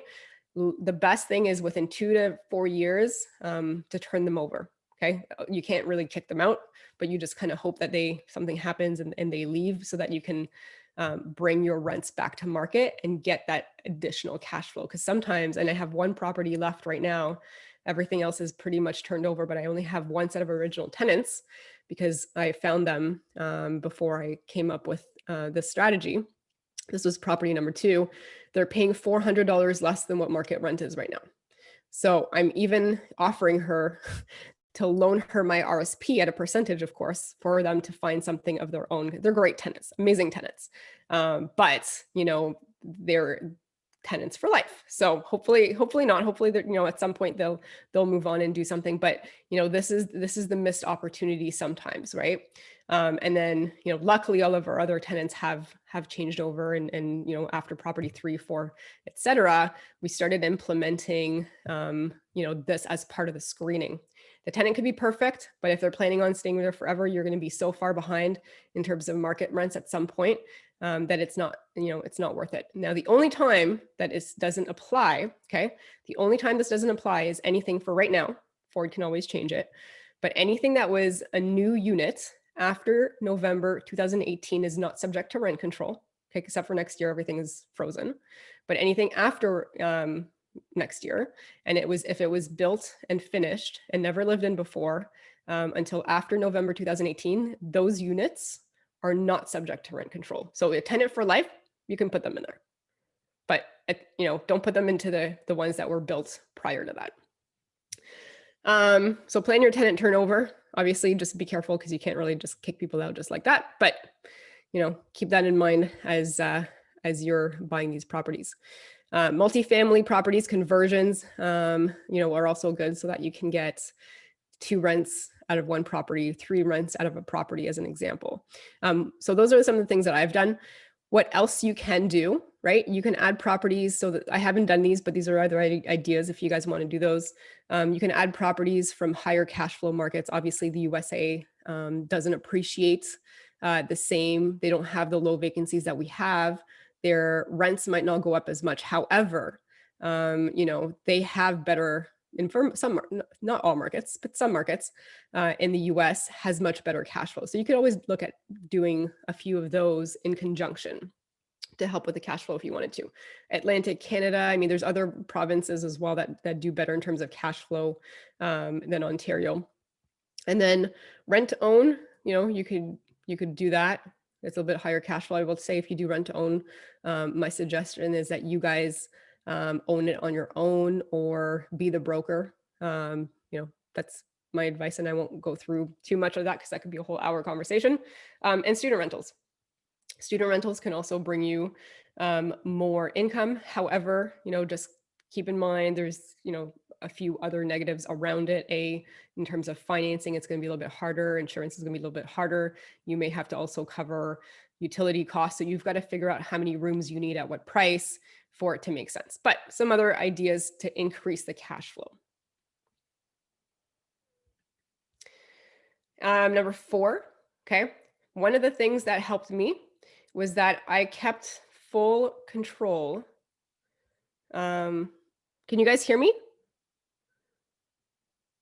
I'm just seeing something from Sad saying his connection is going bad. Oh, okay, perfect. All right, good.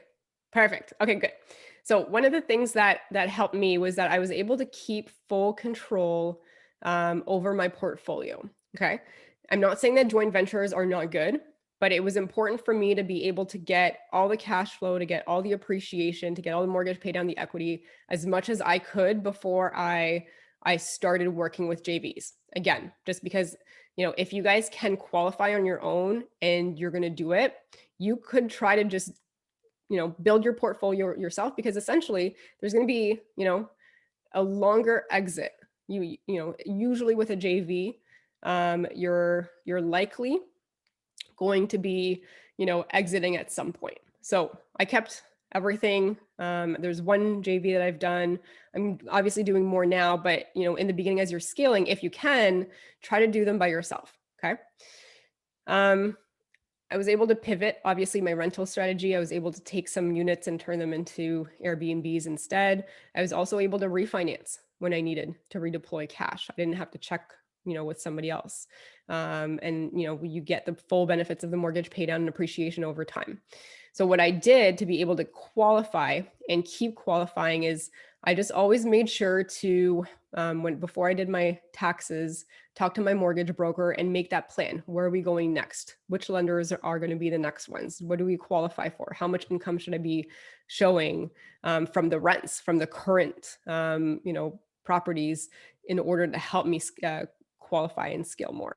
And I'll also add that the fact that all of my properties cash flowed, so after like my income minus all of my expenses, there is still money left, helped as well to be able to acquire more properties, right? Of course, your job and your income is going to help, but being able to show properties that have cash flow positive is going to allow you to keep scaling and keep buying more as well.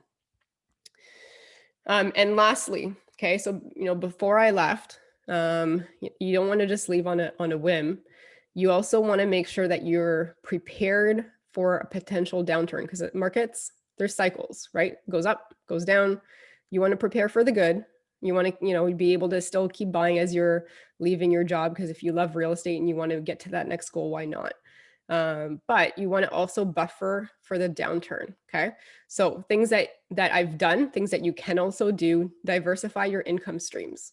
What else can you do? For me, as an example, the podcast is great. It's an additional income stream.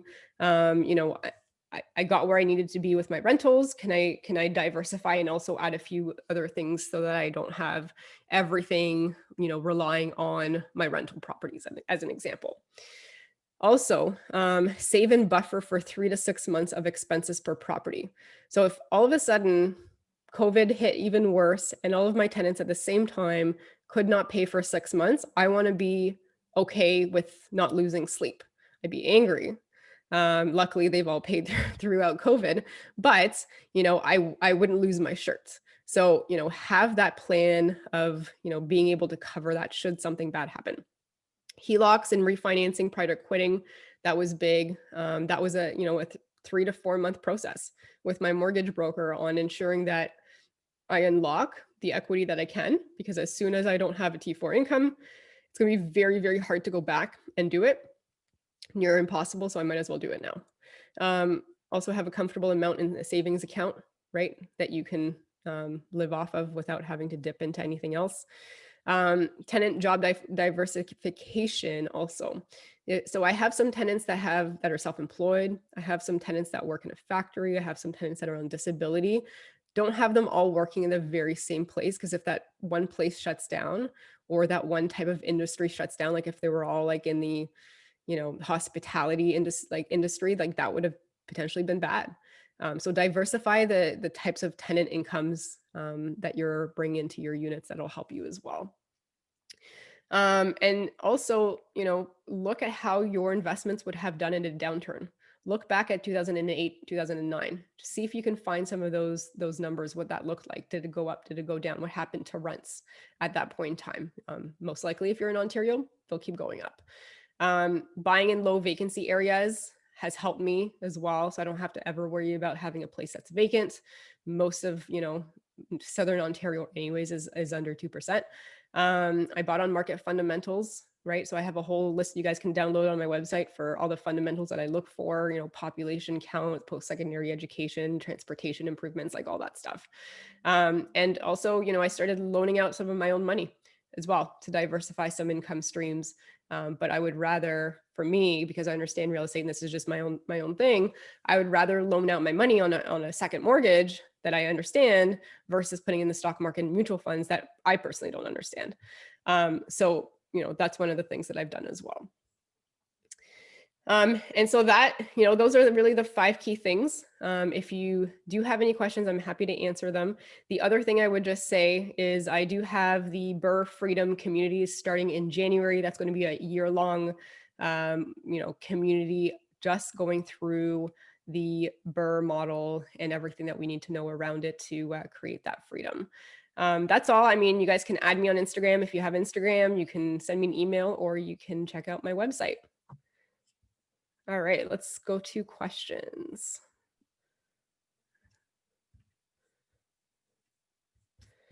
Fantastic. Yes, Gail, 2021, sorry.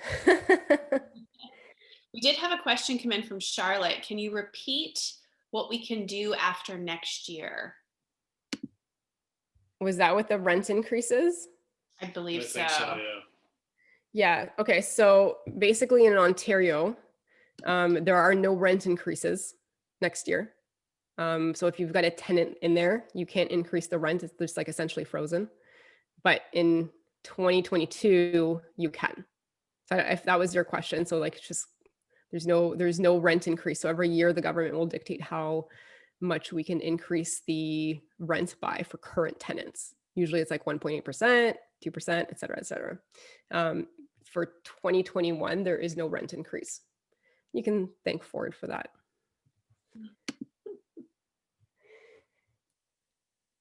All right. So when planning to leave your T4 job, how long did you backward plan for? Well, what I will say is like, I told my boss likely like even 2 years ago or 3 years ago that I like my plan was to leave. And I had been there at this job for 5 years. He was like so supportive. It was a hard job to leave because like it was a great company. And he ended up buying 8 of his own properties himself. And he's like, "Thank you, Sarah. Like without you, like I wouldn't have made like $500,000 this year, you know, like it's pretty cool." So you know, so he knew, I don't think he knew that it was going to happen so soon. But you know, I would say it took me about 4 months of planning it with my mortgage broker. And I just wanted to, you know, take the money that I could have access to and just have it available there for the future. And that was essentially what I had been planning for. But my original 15 year, it was just kind of, I was looking at, you know, the fact that a lot of these were now shorter term properties. And you know, there's lost opportunity with not being able to live the life that I want, or the, you know, the opportunity cost of not being able to like do JVs and different things like that. So at some point I'm like, okay, my income from the rentals are fine. Like I'm good. I can refinance the stuff. Like, so I don't know if that answers your question, but I would probably say like, you know, 4 or 5 months, it was when I made the decision, was then going and refinancing and planning what I needed. What is a reasonable amount of time to give current tenants to move out or to make way for new tenants? Here's the problem with Ontario is you can't do that. So they technically can leave if they want, but you would actually be in a lot of trouble if you just ask them to leave and then re-rent it for higher. It's just not something that you can do. Now, you know, could you move into it? Yes, you have to move into it because you can get fined a lot if you don't, but essentially you could do it, you know, either an N12 or N13 in Ontario. One is going to be if you need to renovate the place, which keep in mind, if the tenant really wanted to play hardball, they can come back at the same rent. Or, you know, the other option is your family members moving in and their specific family members. So unfortunately, once they're in there, unless they're not paying, or they're causing like some kind of illegal criminal activity or something bad, like you're probably going to be stuck with them for a while. Unless you do cash for keys and they decide to leave, you know, you can hand them over some cash. Essentially, it's what it is, right? You take the keys, the place is vacant, they leave, they give you the keys, you give them in cash. I know some people do that, but it may not always work, right? So just keep that in mind as well. We had Mayu, I think, asked, what other income streams did you add? You mentioned podcast. Was there anything else? Yeah, I mean, definitely the podcast, just like a couple like courses that I've added as well. But the Right Club as well. So like there's a few things that I have on that, and then just like money lending that helps too. And then the rest is just income from the rentals. Let's see. In places with home values 600K and up, what do you think of the 1% rule? It's not realistic to obtain. Probably not, unless you're getting like a triplex or something. So if it's a single family at 600, like the 1% rule, just to bring everybody on the same page, is essentially if you're buying something at 600 grand, the 1% would mean that you're renting it for 6,000. That's probably not going to happen unless it's like a multifamily of some kind. Betty's asking if you could reshare the 2 slides showing the core team. Betty, I don't know if you can do that, Sarah, but we're going to be posting this replay on our YouTube channel, so you'll have access to that. You know, don't worry if you didn't snap that when Sarah was going through it. You can go back and review it. Oh, perfect. It's coming up. Yeah, so just grab a picture of that. So that's part 1. That's the core team. And this is the local team. You guys got that? Awesome. Oh, and Corey says he took screenshots and posted it to, Awesome. to Instagram. Corey's also asking, how many short-term rentals do you have, or did you hang on to? Yeah, so I mean, I've got 14 total units, 6 of them are short-term. But keep in mind, like, you know, and you guys have a cottage too, you know, cottage rentals can be lucrative. You know, that's high season is $4,000 a week, you know, a week, and you can still enjoy it. And then I've got like 2 units in Burlington that are doing like executive furnished, companies doing that. And then the 3 in Hamilton. Nice. And then the rest are long-term, which all cash flow. So with COVID, how much did your short-term, you know, was that stressful for you, or were you really affected by that? Not really. I mean, ironically, like regardless, people still, so what I'm finding is it's going to be more local, right? It's more local people, whether they just need a place to, some people were like quarantining as well, which is fine. So the cottage did amazing. It's still doing amazing. Like we had people checking in today, like it's going to be busy for the rest of the year because people can't go anywhere. So the cottage was like insane. I even have people that have already booked for July next year. The Burlington place has just been pretty steady. Like there's, you know, some people that were coming from like Thunder Bay, they were visiting their grandma or whatnot. And then we just found the company that's now in there for the next 6 months, which is pretty good. And then Hamilton is just like a few local people. It's close to the hospital as well. So like, you know, we don't really, because I'm not in Niagara Falls, like maybe it'd be different in Niagara Falls per se, but then you can have like a lot of people from Toronto going for like a little staycation too.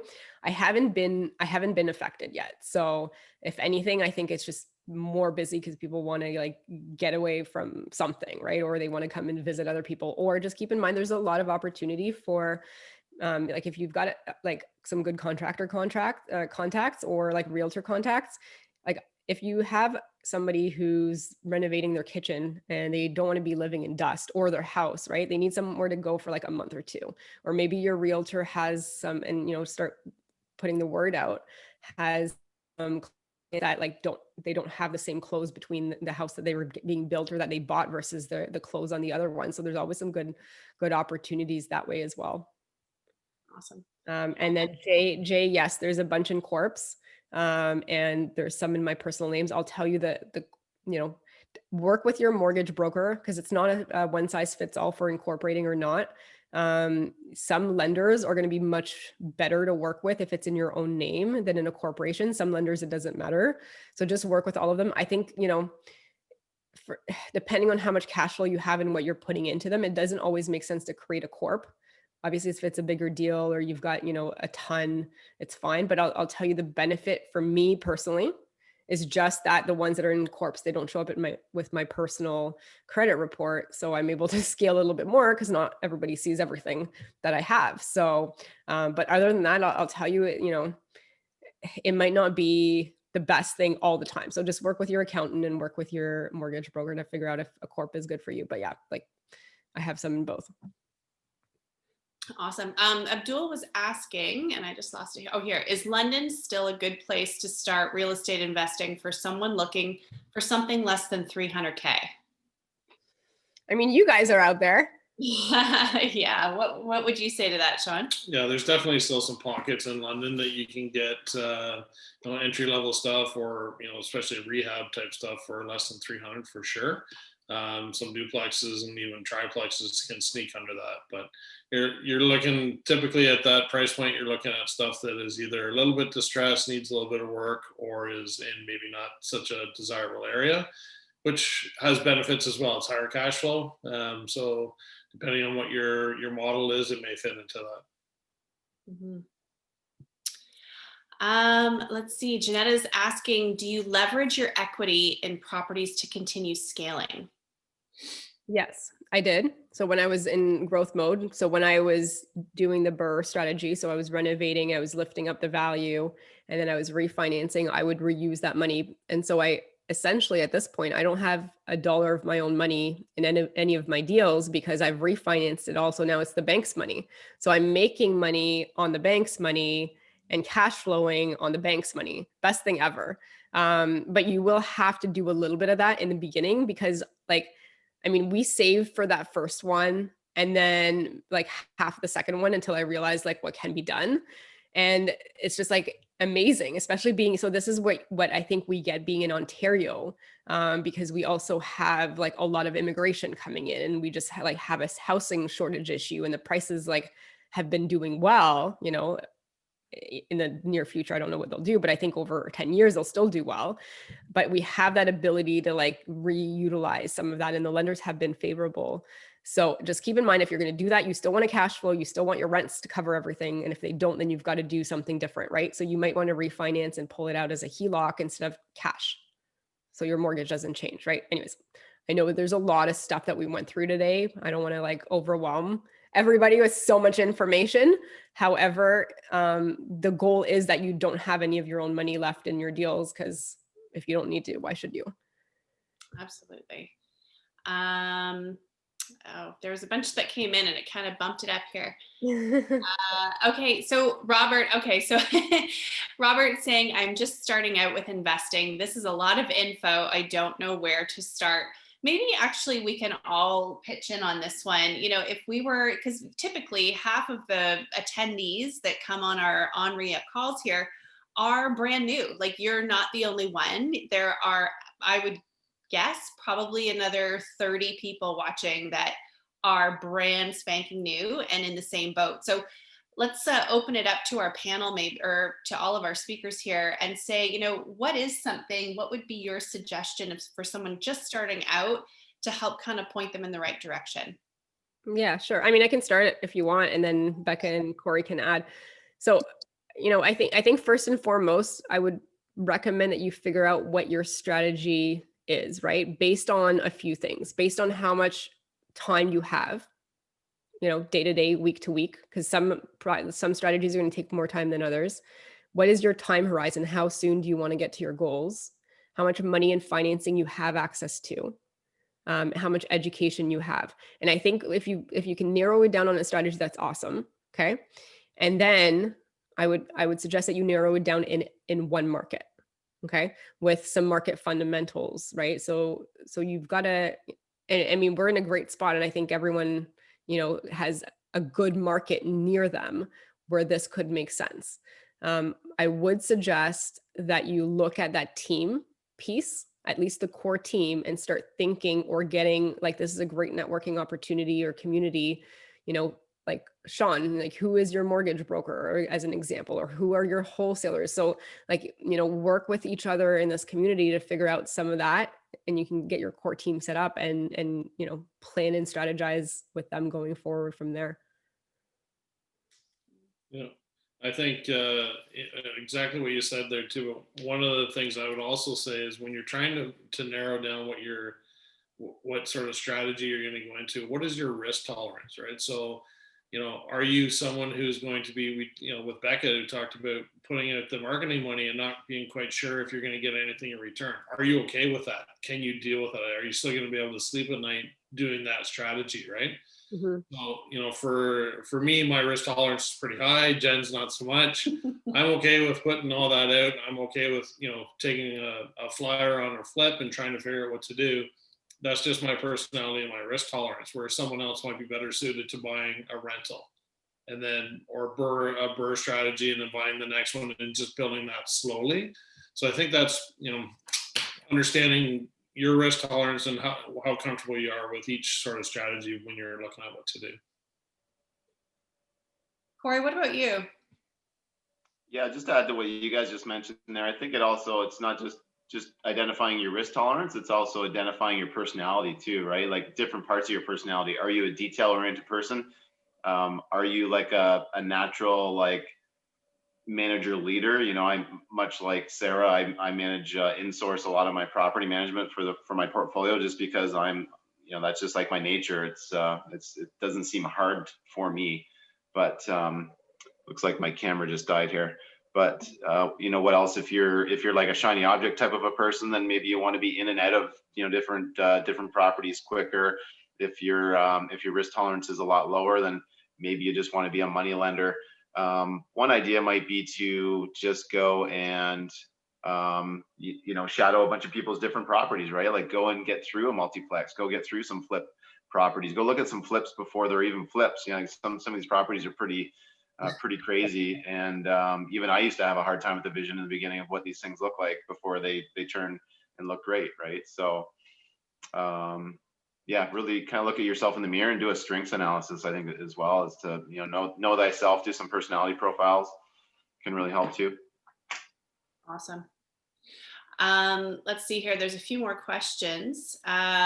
Charlotte's asking, Sarah, after how many properties did you get a corp, or what would you suggest? So it was really after I was done with Scotia. So anything I have with Scotia is like a great lender, but they're not so great in corps. But they have a lot of flexibility for the BRRRR strategy and what I wanted to do and how quickly I can refinance and the terms, that it didn't make sense for me to put any of the Scotia ones in corps. CIBC Equitable Bank didn't make a difference. I put those in corps. So I think it really will depend on the lenders. It'll depend on your strategy. It'll depend on the property itself as well. So the ones that are in corps are really just all the non-Scotia ones. And, again, like it's not as clear cut, because even if you are putting something in a corp, I'll tell you to do the corp taxes, you're probably spending like $2,000 a year. And then you're also doing your minute books, and you're also, like if you're putting one property in there and it's not cash flowing that much, like that's going to eat up all your cash flow. But the other thing is you're still personally guaranteeing it. So it's not like you're like in the US where you put stuff in LLCs, or I don't really know how it works per se from a legal perspective, but there's a difference, I think, because in Canada, we're like personally guaranteeing these loans regardless if they're in corps or not. And so I would just say, get a really good insurance plan on either way. And, from a tax perspective, if you're just buying and holding, it probably also doesn't make sense, right? Like if you're going to sell and you're going to do something that's shorter term, maybe at that point in time, it might make sense to put in the corps, but like, this is very individualized. So like, this is why it's like a plan with the core team, your accountant, your book, your mortgage broker, and then your lawyer as well will just give you an answer, and you'll realize that most of the answers are going to have like two separate opinions, and you just have to figure out like where each is coming from and what's the best option for you. Awesome. Jeanette is asking, I invest in REITs. What do you think? I don't invest in office REITs, but good quality apartment REITs and industrial REITs. I mean, for me, that's more of like a paper asset. Like I don't invest in them per se, but it's just like a stock market in a sense, right? Personally, my ideal investment with like as an example with my RSPs. So I had, a company match at work for my RSPs. So obviously I have RSPs. I took the free money, of course, but all of that, what I did is I moved it over to community trust. You can do it you can move your RSP or your registered funds into either Olympia Trust or Community Trust, and there's like Western Bank in the Western Canada. But what that allows you to do is that you can have the ability to loan it out at your terms. So like, for example, I've got some students. So one student, for example, borrowed 50 grand at 9%. I can make 9% on that money. He's happy because he's paying interest only payments until he refinances. There's just a lot of flexibility. So I'm not saying that REITs are bad, but I love control. And I don't have as much control over a REIT as I would do under like loaning it out as a first or a second mortgage on a property that I'm comfortable with or an area that I'm comfortable with. And it's all like above board, like you're like, you know, it's all legal, and you've got to just make sure that you're not loaning it out to family or it's blood related or, you know, marriage related or whatnot. But, you know, and you can't do swaps. So there's some rules around it. Okay. But to me, that I would rather make 9%, 12%, 15%. I mean, you can essentially, you know, there's a whole lot of percentages that you can decide what you want to loan on, and you can decide your terms. I can decide if I want to get paid monthly. I can decide if I want to get paid quarterly. If I can decide if I want to loan it out for a year. Anyways, the whole conversation, we can have a whole hour conversation on it, but like, that's what I'm doing with my money. I'm not saying REITs are bad, but to me, they're more like a stock type of thing. Right. So. For sure. May is asking, you mentioned paying off some properties. How vital is that? Or could you just buy more properties using that cash and end up in the same spot? Yeah, you can. I mean, at some point you're going to want to pay them down. You don't like, so I don't have everything paid down necessarily now. I just have enough cash flow that I'm comfortable with it, even with mortgages on them. So it's not vital. Like you can plan however you want. So, but for me, I'll tell you, I don't care about having 1,000 properties. I don't care about having 100 properties. I just want to like live a really cool life. That's it, you know, like, so am I going to stop tomorrow? No, but like, will I do like 10 JVs a year now that I'm focusing on this? Probably. I mean, I don't need to do 100. And you know, do you have to pay down everything? No, if you've bought the right properties and they're cash flowing as is regardless, I wouldn't stress out about it. I mean, if you can do something to accelerate it and start paying some off, like that's just going to be a bonus for you when you get there. Awesome. Jug's asking, do you find that lenders have limits on the number of units you can finance personally without being considered commercial investor? Some lenders will have limits and some lenders will not, right? So like big banks will usually have limits. But then you can go into, I mean, really ultimately like Equitable Bank, depending on what you get, but like I could keep going even now with no T4 income with Equitable Bank. You know, at some point, you're probably going to want to even look into multifamily, right? When you go into a 5 or 6+ unit and that's considered commercial, and you don't need to worry about your income at that point in time, you can just keep acquiring, or you can bring a JV in that can hold the financing. But you know, if you plan it, you're not going to be stopped per se. You might just need to alter your strategy and alter your lender. There's always going to be lenders, but as you scale, your money is going to be a little bit more expensive that you're going to borrow. So you just got to make sure that it still makes sense at that point. Yeah. And Shawn, I don't know, you're nodding, but feel free to add anything as well, because you know, you're in the game too. And Jenn? Yeah, absolutely. And every interest point that you mentioned there, I've paid all of those on the sliding scale. That's true. Good. I love how this has kind of evolved into like all sorts of different questions, which is exactly what happened at our last ONREIA event. Why don't we bring Beka and Corey in, so like we can all kind of, if you want, then we can all be part of the. Yeah, for sure. I just I'm not switched. sure if Beka's still around. Oh, there she is. Oh, she's got her sweatshirt on. There we go. And I think Corey's camera might have died out, but maybe he can join in. Oh, maybe not. There he is. There he is. Okay, awesome. So a few other questions. So guys, this is kind of morphed into like ask anything. So this is your opportunity to ask us questions. You know, you've got 4 very experienced real estate investors on, and shoot. So let's go. Oh, here we go. So we got some more questions. Tina is asking, for a BRRRR, can you refi once the reno is done, or do you have to wait for a period of time? Yes and yes. So here's here's how I would answer this. If you are planning to do a BRRRR, make sure you talk to your mortgage broker about the plan, because you will if you're with the wrong lender, some lenders will not do it or will not want to do it within 12 months or less, right? Scotia is great because they'll let me do it in 3 months. So you really have, and you're also going to want to make sure that you're like on a variable interest rate. Don't go fixed, because if you're going to refinance, you're going to break it. It's going to cost you a lot of money. So this is why like planning with your mortgage broker, the strategy is going to be really important. So like Scotia is the greatest because I was able to refi like everything within like, they didn't ask any questions, like even 3 months. But I'll tell you, RBC is not the same. Like RBC likes in general 12 months or more.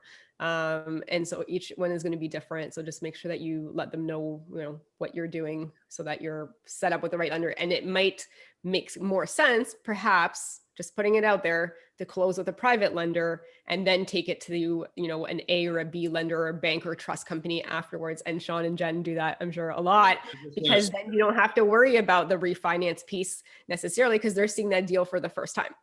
Or if you're doing volume, like if you're doing a number of different deals at the same time that you're going to transition to conventional financing after it's done, that's a great alternative, is to use private money. If you're doing one or two, or maybe, at a given time, and you can get conventional financing to start, that's great. But yeah, that's definitely a great avenue to look at. For sure. Gail has a really good point. She said, Scotia put me on a 5-year fix. That's horrible. Please work with a mortgage broker, because that should have never happened. That sucks. This is why, like, I don't go to the banks directly, because the banks don't work for you, they work for them, and at least the mortgage broker works for you. That's a big difference. And you don't necessarily pay a mortgage broker for the majority of the time, unless they're like finding you private money or they're with a lender that doesn't pay them. But like, you might as well do it, because I'll tell you, the people at the bank like ask me how I do real estate investing and ask me questions. I'm like, there's a problem here. I was at RBC the other day, like with my dad, because my dad wants to get into real estate investing. And so like, I'm trying to like work out something to help him. And so we could do a JV together. And I'm like, yeah, like I was telling them, I'm like, yeah, but if you guys have like 5 or 6 units, I'm like, I tell everyone, I tell my students to come to you guys, because you still will qualify it residential. And he's like, oh, really? I'm like, you work here. But anyways, like, granted, he's only been in Canada for like 3 years, but like, regardless, I would have assumed he would have known. All right, so let's see here. We have another question. Betty's asking, what are your thoughts on freehold townhomes? Corey. Yeah, I've got 3 or 4 of those. So I think it really depends on the city. In a lot of cities, unless you're investing in a really high value, like what we consider a value market, even in Sarnia where I'm at, 3 years, within 3 years, the cost of some of our townhouse row home type properties have doubled in price. So they're hitting all-time highs. Some of the stuff that's happening right now just doesn't make sense. But you gotta look at the reserve fund. You gotta make sure that condo doesn't have any stigmas attached to it, and it's been well kept, and it's got a healthy reserve fund. But they can work really well, right? When you actually do the math, I'm like, okay, if I had to cut my own grass, do my own snow, take care of all my own exterior maintenance, lots of times your insurance is lower with a condo townhouse, and sometimes they even include water or hydro into the mix too. So we've done very well, but you got to really do your homework on them. It's my piece. Yeah. Anything else to add to that? No. Robert's asking, looking for a mentor in Hamilton. Maybe we can take just a quick second and talk about mentors and finding a mentor, because that's something, whether it's a mentor or coach, that is something that, we didn't do for a long time when we got started. Yeah. And that's something that Shawn always says, if only I had, gotten over my, well, I don't think it was an ego, but you thought, I can get all this stuff for free. Why would I pay someone to, coach me? Once he did enlist a coach, our business went, so, there's so much value in having either a coach, a mentor. Maybe you guys can chat a little bit about, how do you connect with someone? How do you find the right person to work with? Yeah, well, you got 2 great coaches right there, right?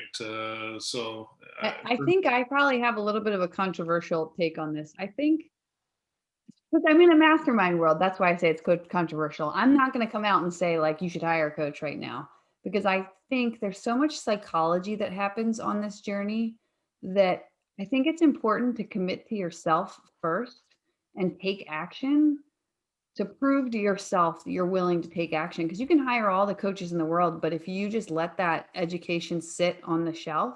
So I completely agree with you. I mean, I started in 2013. I joined the 7-figure flipping mastermind in 2016 as a member before I got involved, and agreed. I went from like, I came in and I was like, I want to do 12 deals a year, right? And if this mastermind helps me do one more deal, then it was worth it. It paid for itself, right? And by the end of that year, I'd done like 15 rehabs and I'd wholesaled like 4 or 5 deals, right? So it definitely changed the trajectory, but you have to be in the space where you're actually going to do something with it. Yeah, and I And think, yeah, I've been in both, and I love 7-figure flipping. It's amazing. I've had an amazing coach as well. The one thing that I would say is when you're looking at it from that perspective, Becca, is if you are relying on yourself to take action in a mastermind, sometimes you can sit back and be in the back of the room and not do anything, right? And they're not really pushing you. Whereas if you have a one-on-one coach, that coach is holding you accountable for what you said you were going to do, and did you do it last week, or in between the calls or whatever it is that you're coaching it.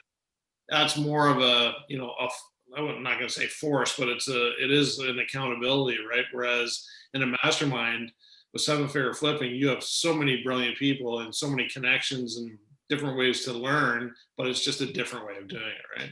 Well, it also and I love both. Yeah. I would encourage people to do both. It also depends on the type of coach. Not all coaches are going to be like a Stefan Arnio and be like, dude, what did you do last week? get off your butt. Yeah, some coaches are a lot more laid back. So it really depends on what type of personality you're going to mesh with most. Sarah does some coaching. Corey does coaching. We have some other contacts that do coaching as well. So there's lots of people out there that you can lean into for support that way. I would say maybe start doing a little bit of research and see who you can, have some discovery calls and see what might work. And a mentor is not necessarily the same as a coach either, right? Right. Like you can get mentorship from a friend, from a colleague, from someone without actually having to pay them to coach you. Mm-hmm. Yeah, it depends what you need, right? Like maybe in the beginning, just to do your first deal, like literally I did my first deal. Like my mentor was like my landlord who had 20 doors, 20 buildings, probably 80 doors. I kind of just mentored under him and worked for free and learned a lot from my realtor and all those different things, right? But what got you there won't get you to where you want to go. You can always use the analogy of sports or whatever. There's very few people that get to the Olympics by themselves. You can skip levels and go quicker and really maximize your potential when you do have, in the right peer set groups and when you have the right mentors and coaches. So, but definitely interview, the ones that you resonate with and do your research and everything else for sure. The other thing I would just add is like, if somebody asked me to help them with rent to own, I'm like, that's not, I can't help you, or like wholesaling, because that would be, Becca would know that stuff like inside and out. So I think it's just important that like whoever it is, just like make sure that you want that strategy, and then they've done, deals in that area, or they've done deals like, some people are coaching and they haven't done something for like the last 10 years and it's a whole different market. So like, make sure that you find somebody that's like actually doing what you want to do and the strategy that you want to do. And I want to just hit on the mentor thing, because coaches are paid, right? Mentors tend to be people who, your coach can end up being your mentor, but that's not how it starts. And I get a lot of emails from people who are like, will you mentor me through? And I'm so busy. Like I am so busy that you really kind of, back to my presentation, like you have to lead with what's in it for them. And so even for me, like when there's people who I want to learn from, I start by saying, how can I help you? What do you need done? Like you're doing a podcast. Could I help with the editing? Like if I want to learn how to podcast. Hey, Sarah, can I come over and help and watch how you edit and maybe learn? I can do some of the grunt work. I can do some of the design. Like just teach me how to do it through helping you with your business. Lead with value, and I promise you will learn so much. That was such a great point. I'm glad you said that, Becca. Aaron's asking, what knowledge, skills, and mindsets are required to start wholesaling? Becca. You want me to go? I mean, come on, guys. You're there. You're there. What knowledge, skills? You're the expert. Yeah. So I always say that wholesaling is a marketing and sales business, and rehabbing is more a construction project management business. And understand what your superpower is, like where you align more on that spectrum. I am a project manager, so I tend more towards the rehab side. But the people who I see do extremely well in wholesaling are kind of have this natural sales gift. They just love the art of the deal, the conversation, like helping someone else. Because at the end of the day, what makes a great wholesaler is someone who's able to lift themselves out of what they want and figure out what the other person wants. And then how do you structure a win-win? So if you love doing that, like digging into people's stories and helping and like, and being okay with getting paid for that, that's it. And then marketing, like it all really comes down to what's in it for them. Why would they want to work with you? Yeah. Anything to add to that? No, that's great. Yeah, best wholesalers I've ever met. They're like killers, man. Like they're killers, crushers. Like they sense, when they know there's an opportunity, they can definitely go for the kill. Well, and they get that in their heart, like they truly believe fundamentally they're serving the other person. So like they think that it's a disservice for them to not let you sell to them, right? Like, look, you don't need to stay in this hoarder house with the roof leaking. Like this is not in your best interest. Let us do this. So true. And it's having those conversations, willing to go deeper. And a lot of people aren't willing to do that when they're asking questions of the seller, having the roof that's falling down and saying, how do you feel like having your family living in this house? How is that affecting, life? How's that affecting your relationships? Like those are personal questions. Those are kind of like, oh, I don't feel comfortable asking those. But these people, if they're a seller in that type of situation, they're typically reaching out to a wholesaler because they need a solution. They need help. They have a problem. You're like a doctor. So you have to, a doctor isn't afraid to ask you how much you weigh, right? You shouldn't be afraid as a wholesaler to be asking people, how is this affecting your life? Wouldn't it be just easier to sell direct to me? I will take care of this problem and you can be on your way. I think that's a big part of the mindset shift when it comes to wholesaling, and just be prepared. You're going to be getting into people's personal business, and that's an important part of closing the deal. Okay. What are we at? What is a great source to find comps, previous sold prices, if you're an investor who is not a realtor? And Sarah, I think you touched on that as being part of your core team, right? Yeah, I mean, so you would still want to have a realtor that is going to understand that you're not just going to go to them only for deals, and they're going to have to help you out here and there as well. And so that's what I do is if there is something even off market, I will go to Rachel as an example and say, Rachel, can I have the comparables of like what the ARV looks like and what the current comparables look like in the last 3 or 6 months. So even though you're not a realtor, if you have a good one on your team that's really like helping you and you're going to be like working with them, not just for one deal, but ideally for more in those areas, I don't think they should have an issue helping you. I mean, I don't know if any of you guys feel differently, but that's usually how I get my comps. Yeah, we have a different realtor in each sort of area that does the same thing, right? Yeah. Mira's asking, if you were starting with 100K today in Southwestern Ontario, where and what type of real estate would you invest in? I'm gonna pop off really quick. So I'm gonna go do last bedtime with my kids. So yes, and we're probably getting to that point too soon. Thank you so much for joining us, Becca. Thank you so much. Go Canada. Fantastic. Enjoy the rest of your evening. Bye, guys. Bye. Okay, so Corey, why don't you start us off here? If you were starting with 100K in Southwestern Ontario, where would you be investing and what type of real estate would you invest in? Give the money to Shawn and Jenn to flip houses with, and My favorite. That's the right answer. I knew we had John here for a reason. I think at this point in time, like you, I think the value is more in the tertiary markets, like going just a little bit outside of some of the bigger cities, some of the pockets of the cities that might not be as they're still maybe gentrifying or whatnot. Like go and look for value. That's where, you know, just like if you're, I don't know, if you want to go buy clothes and you only have X amount to go buy clothes, you're going to go and you're just going to go, and the goal is to buy the most clothes you can. You're going to go seeking value, right? So, you know, there's still are markets out there, and you got to do your market research. You got to be comfortable in the market that you're going to, whether it's up north or going south or going east or going west. There's still value around the province and around the country. So that would be my gist there, and make sure that you can negotiate creative terms so that your money will go further.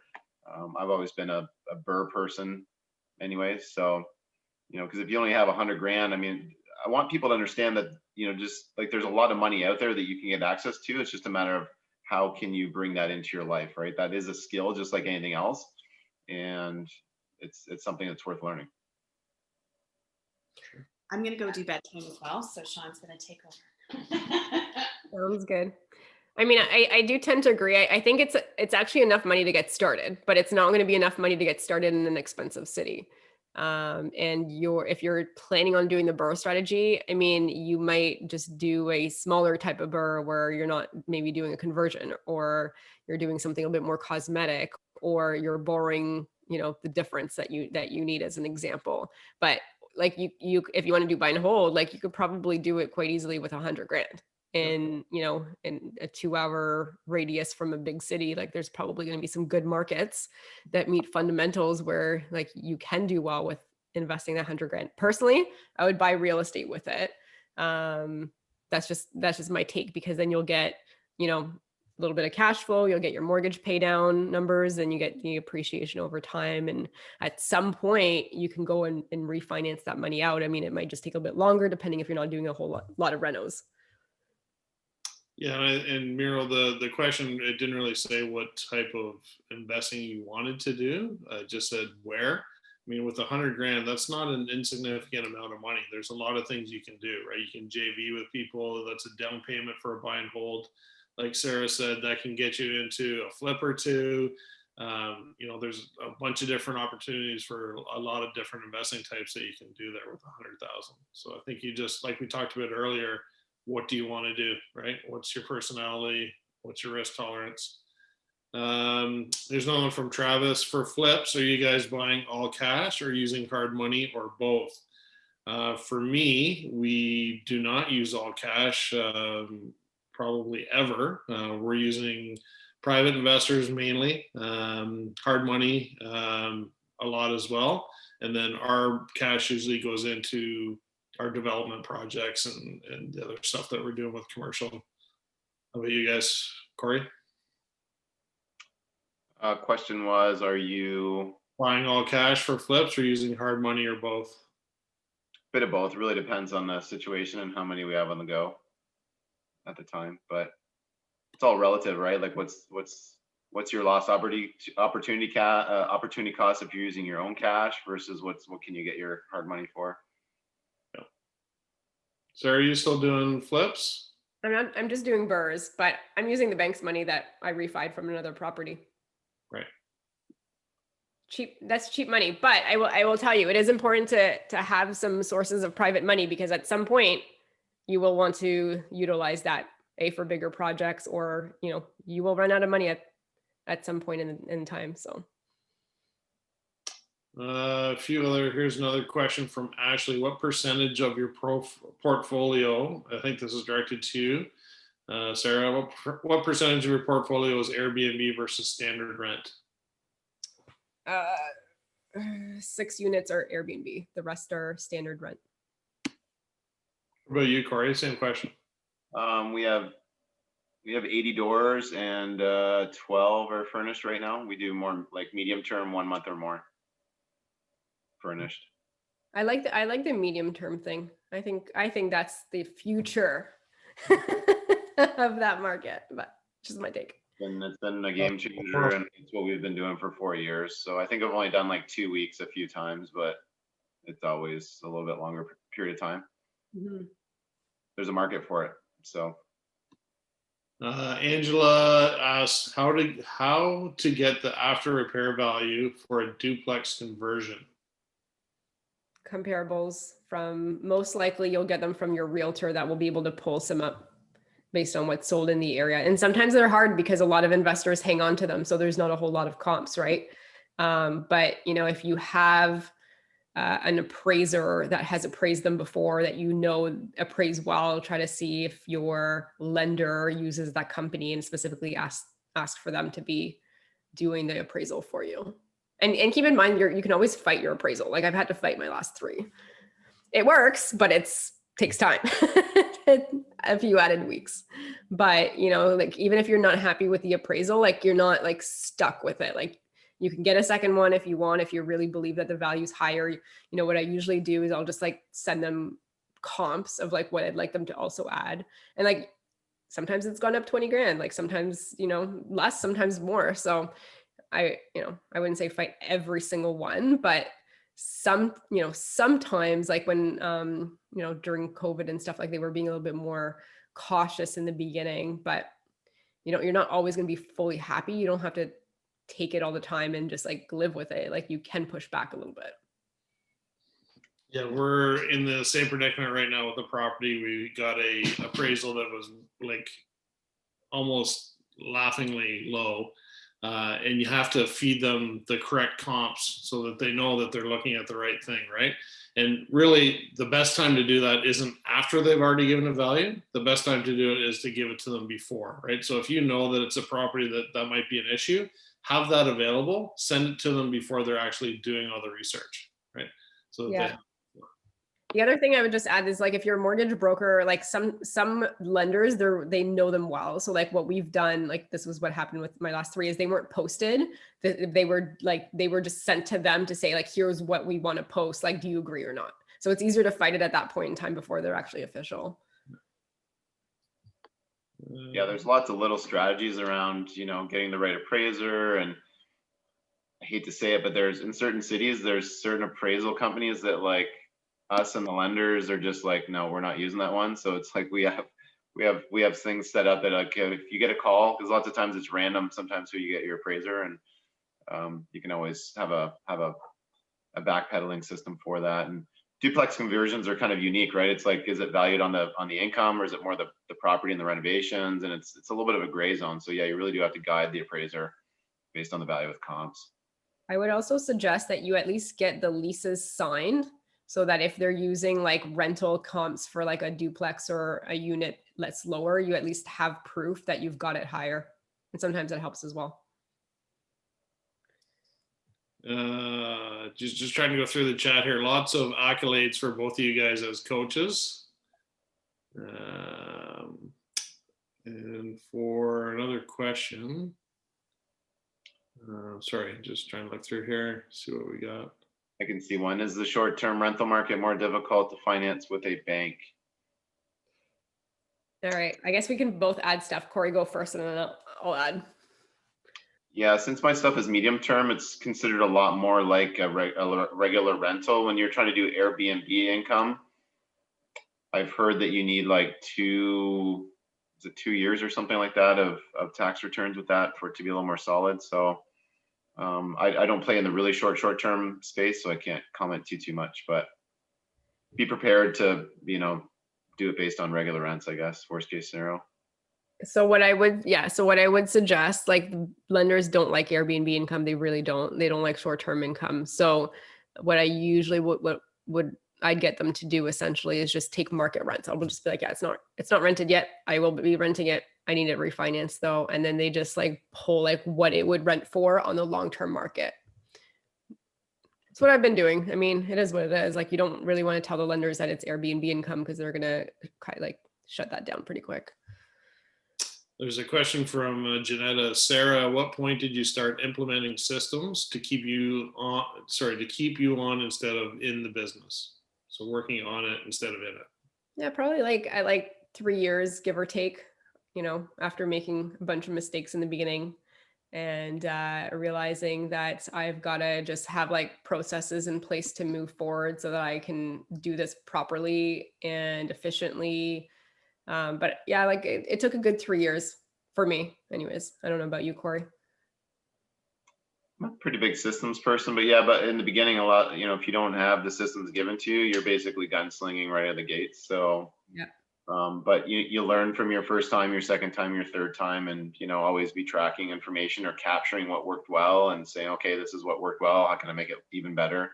But too often people do, if you're a technician or if you're a real hands-on person, you will get stuck in the trenches more.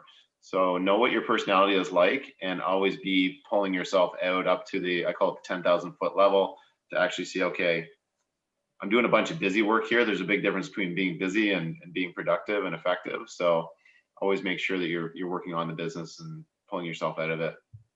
You won't grow. You can't scale by always having your hands on the tools or always trying to touch everything. So Absolutely.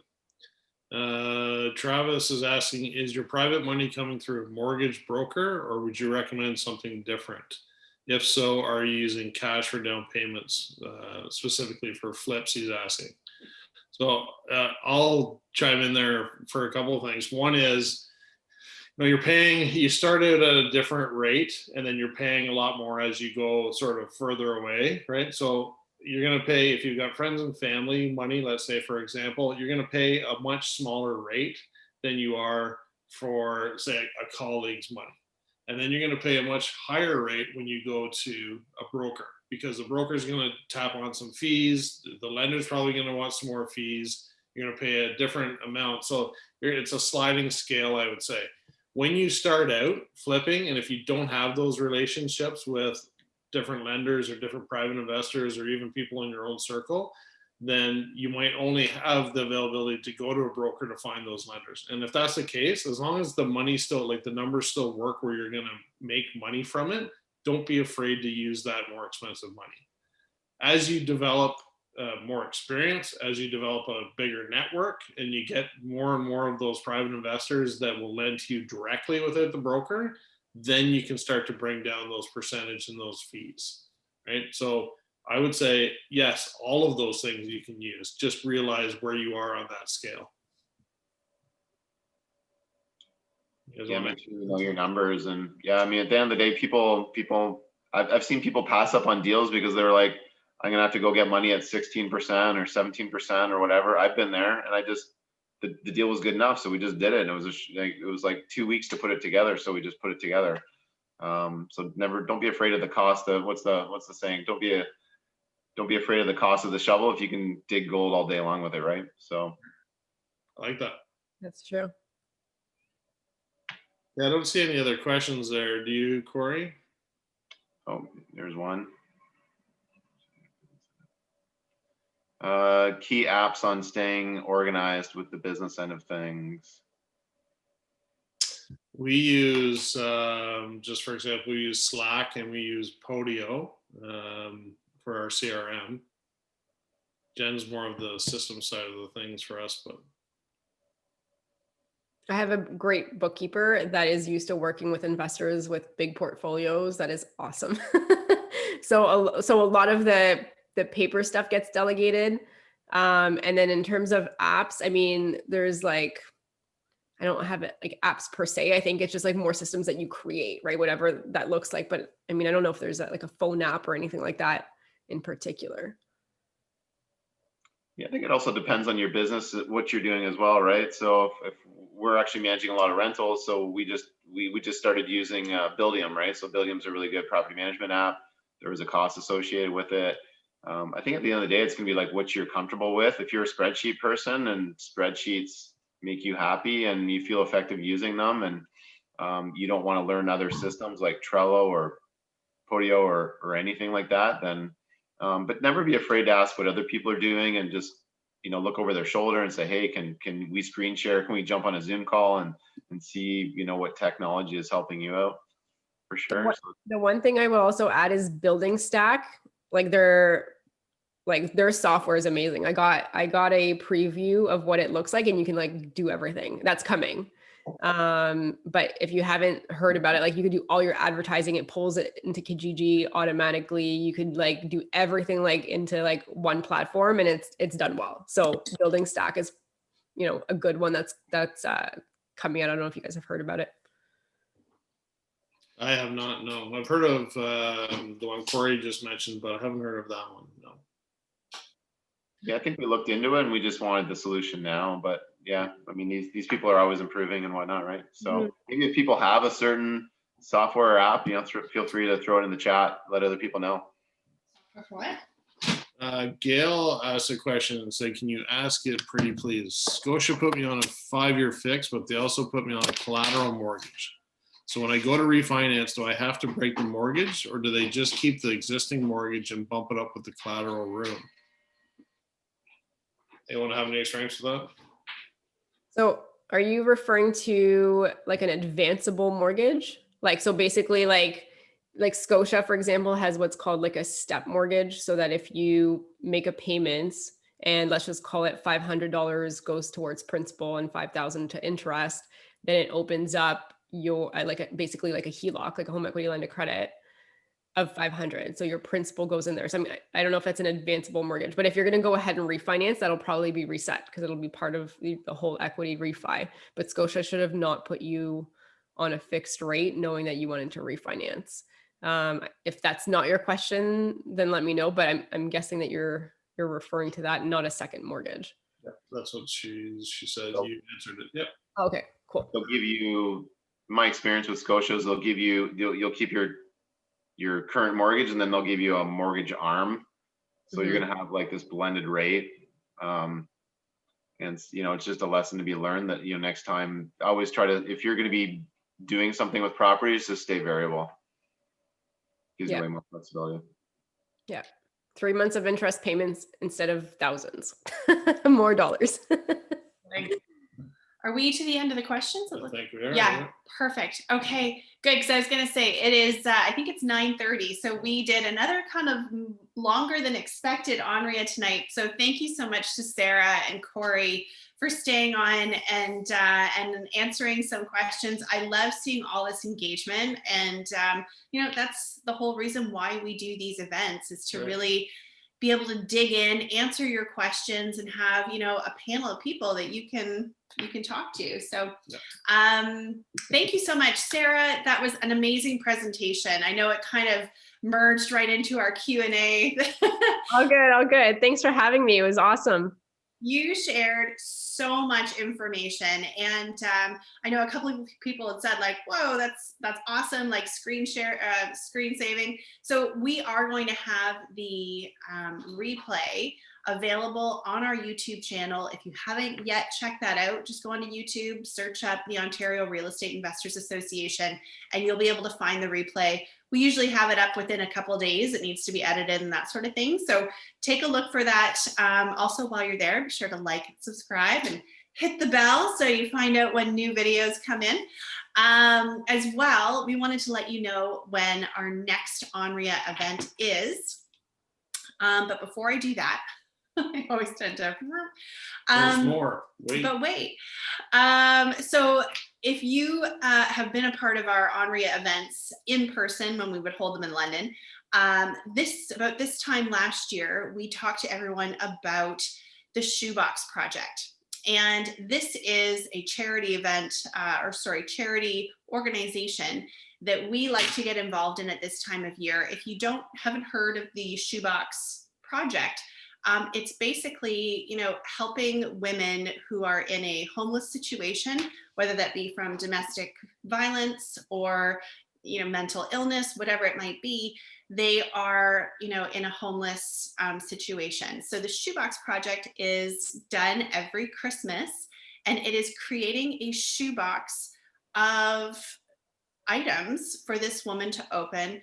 And basically, you know, let her know that she is thought about, that she is cared for, that someone is thinking about her over the holidays. And this goes beyond, you know, putting in things like toothpaste and those typical kind of care package. This is more, you know, think about what you would give to your mother or a sister at Christmas. These might be, you know, a bracelet. It might be dry shampoo, something, to help them kind of feel better about themselves. Now, typically you would create your own shoebox and we were collecting them. And then we brought them to the organization. This year, because of COVID, we can't do that. So I'm going to encourage everyone, if you have it in your heart, go to the Shoebox Project online, go to their website, and you have two options. You can donate, or you can create a virtual shoebox. And this is basically, going in and picking items. It may not be exact. Oh, thank you, Charlotte, for putting that in there. If you go into the chat, you'll see the link to the Shoebox Project. But you have options. You can either choose to create your own shoebox, or you can donate. And this year especially, their need is higher than ever before. So if you can do that, if you feel it in your heart to, contribute something, we will definitely be doing it. And I just wanted to put that out there, because this is the time of year where they're going to need to start collecting everything and making sure it gets out to everyone before Christmas. So I would love to encourage everyone to do that. Maybe go in even with friends. It doesn't have to be just you, but that's something I wanted to mention. The last thing I will say, as my phone lights up here, is our next event. So make sure you put in your calendar, get out your iPhone or your smartphone right now, and mark your calendar for Wednesday, December 16th. That is going to be our next ONREIA online event. We will put up the registration shortly, probably by Monday. You'll be able to register for that, and I will be sharing who our speakers are shortly for that. So that's all we have for you guys tonight. Thank you so much for everyone for sticking in and hanging out with us for tonight. And thank you so much to Sarah and to Corey and to Becca who had to pop off. But this was another awesome night. Yep. Thanks for the engagement. Thanks for joining us tonight, and hopefully we'll see you next month. Yeah, and actually, Sarah, before we completely say goodbye, when is the Right Club's next event? It is on November 18th. Okay, so we're next week. Yeah, so therightclub.com. If you guys, they're free events, right? So if you want to come on, I'll type it in right here. It is next week, and we've got some great speakers as well. Oh, you sent it privately. Oh, sorry, I totally did send it to you privately. Look at that. All right, let me send it to all panelists and attendees. There we go. Fantastic. So, and can you do you know who your do you have speakers coming on, or is it going to be your? Yeah, we have two panels, a panel of experts, a panel of coast to coast across Canada. And we've got Harry James, and Harry is actually my mentor and my coach, and probably one of the most successful real estate investors that I know. And he's very on the DL, but he is just just full of so much information and insights, super smart. And he's going to be talking again. And he and I don't know if you guys want to search him, but he did a TEDx talk as well. But he's just so brilliant. And then in addition to that, obviously we've got our coast to coast panel. We're going to be talking about, what's happening in different markets. And then also just what we need to know from a mortgage broker standpoint, from a wholesaler standpoint. And we've got some other great guests as well. Fantastic. So guys, you have another event to attend next week. So everyone, thank you so much for joining us. We hope to see you next month at our ONREIA event. And that's it for tonight. Thank you. Take care. See you guys. Bye.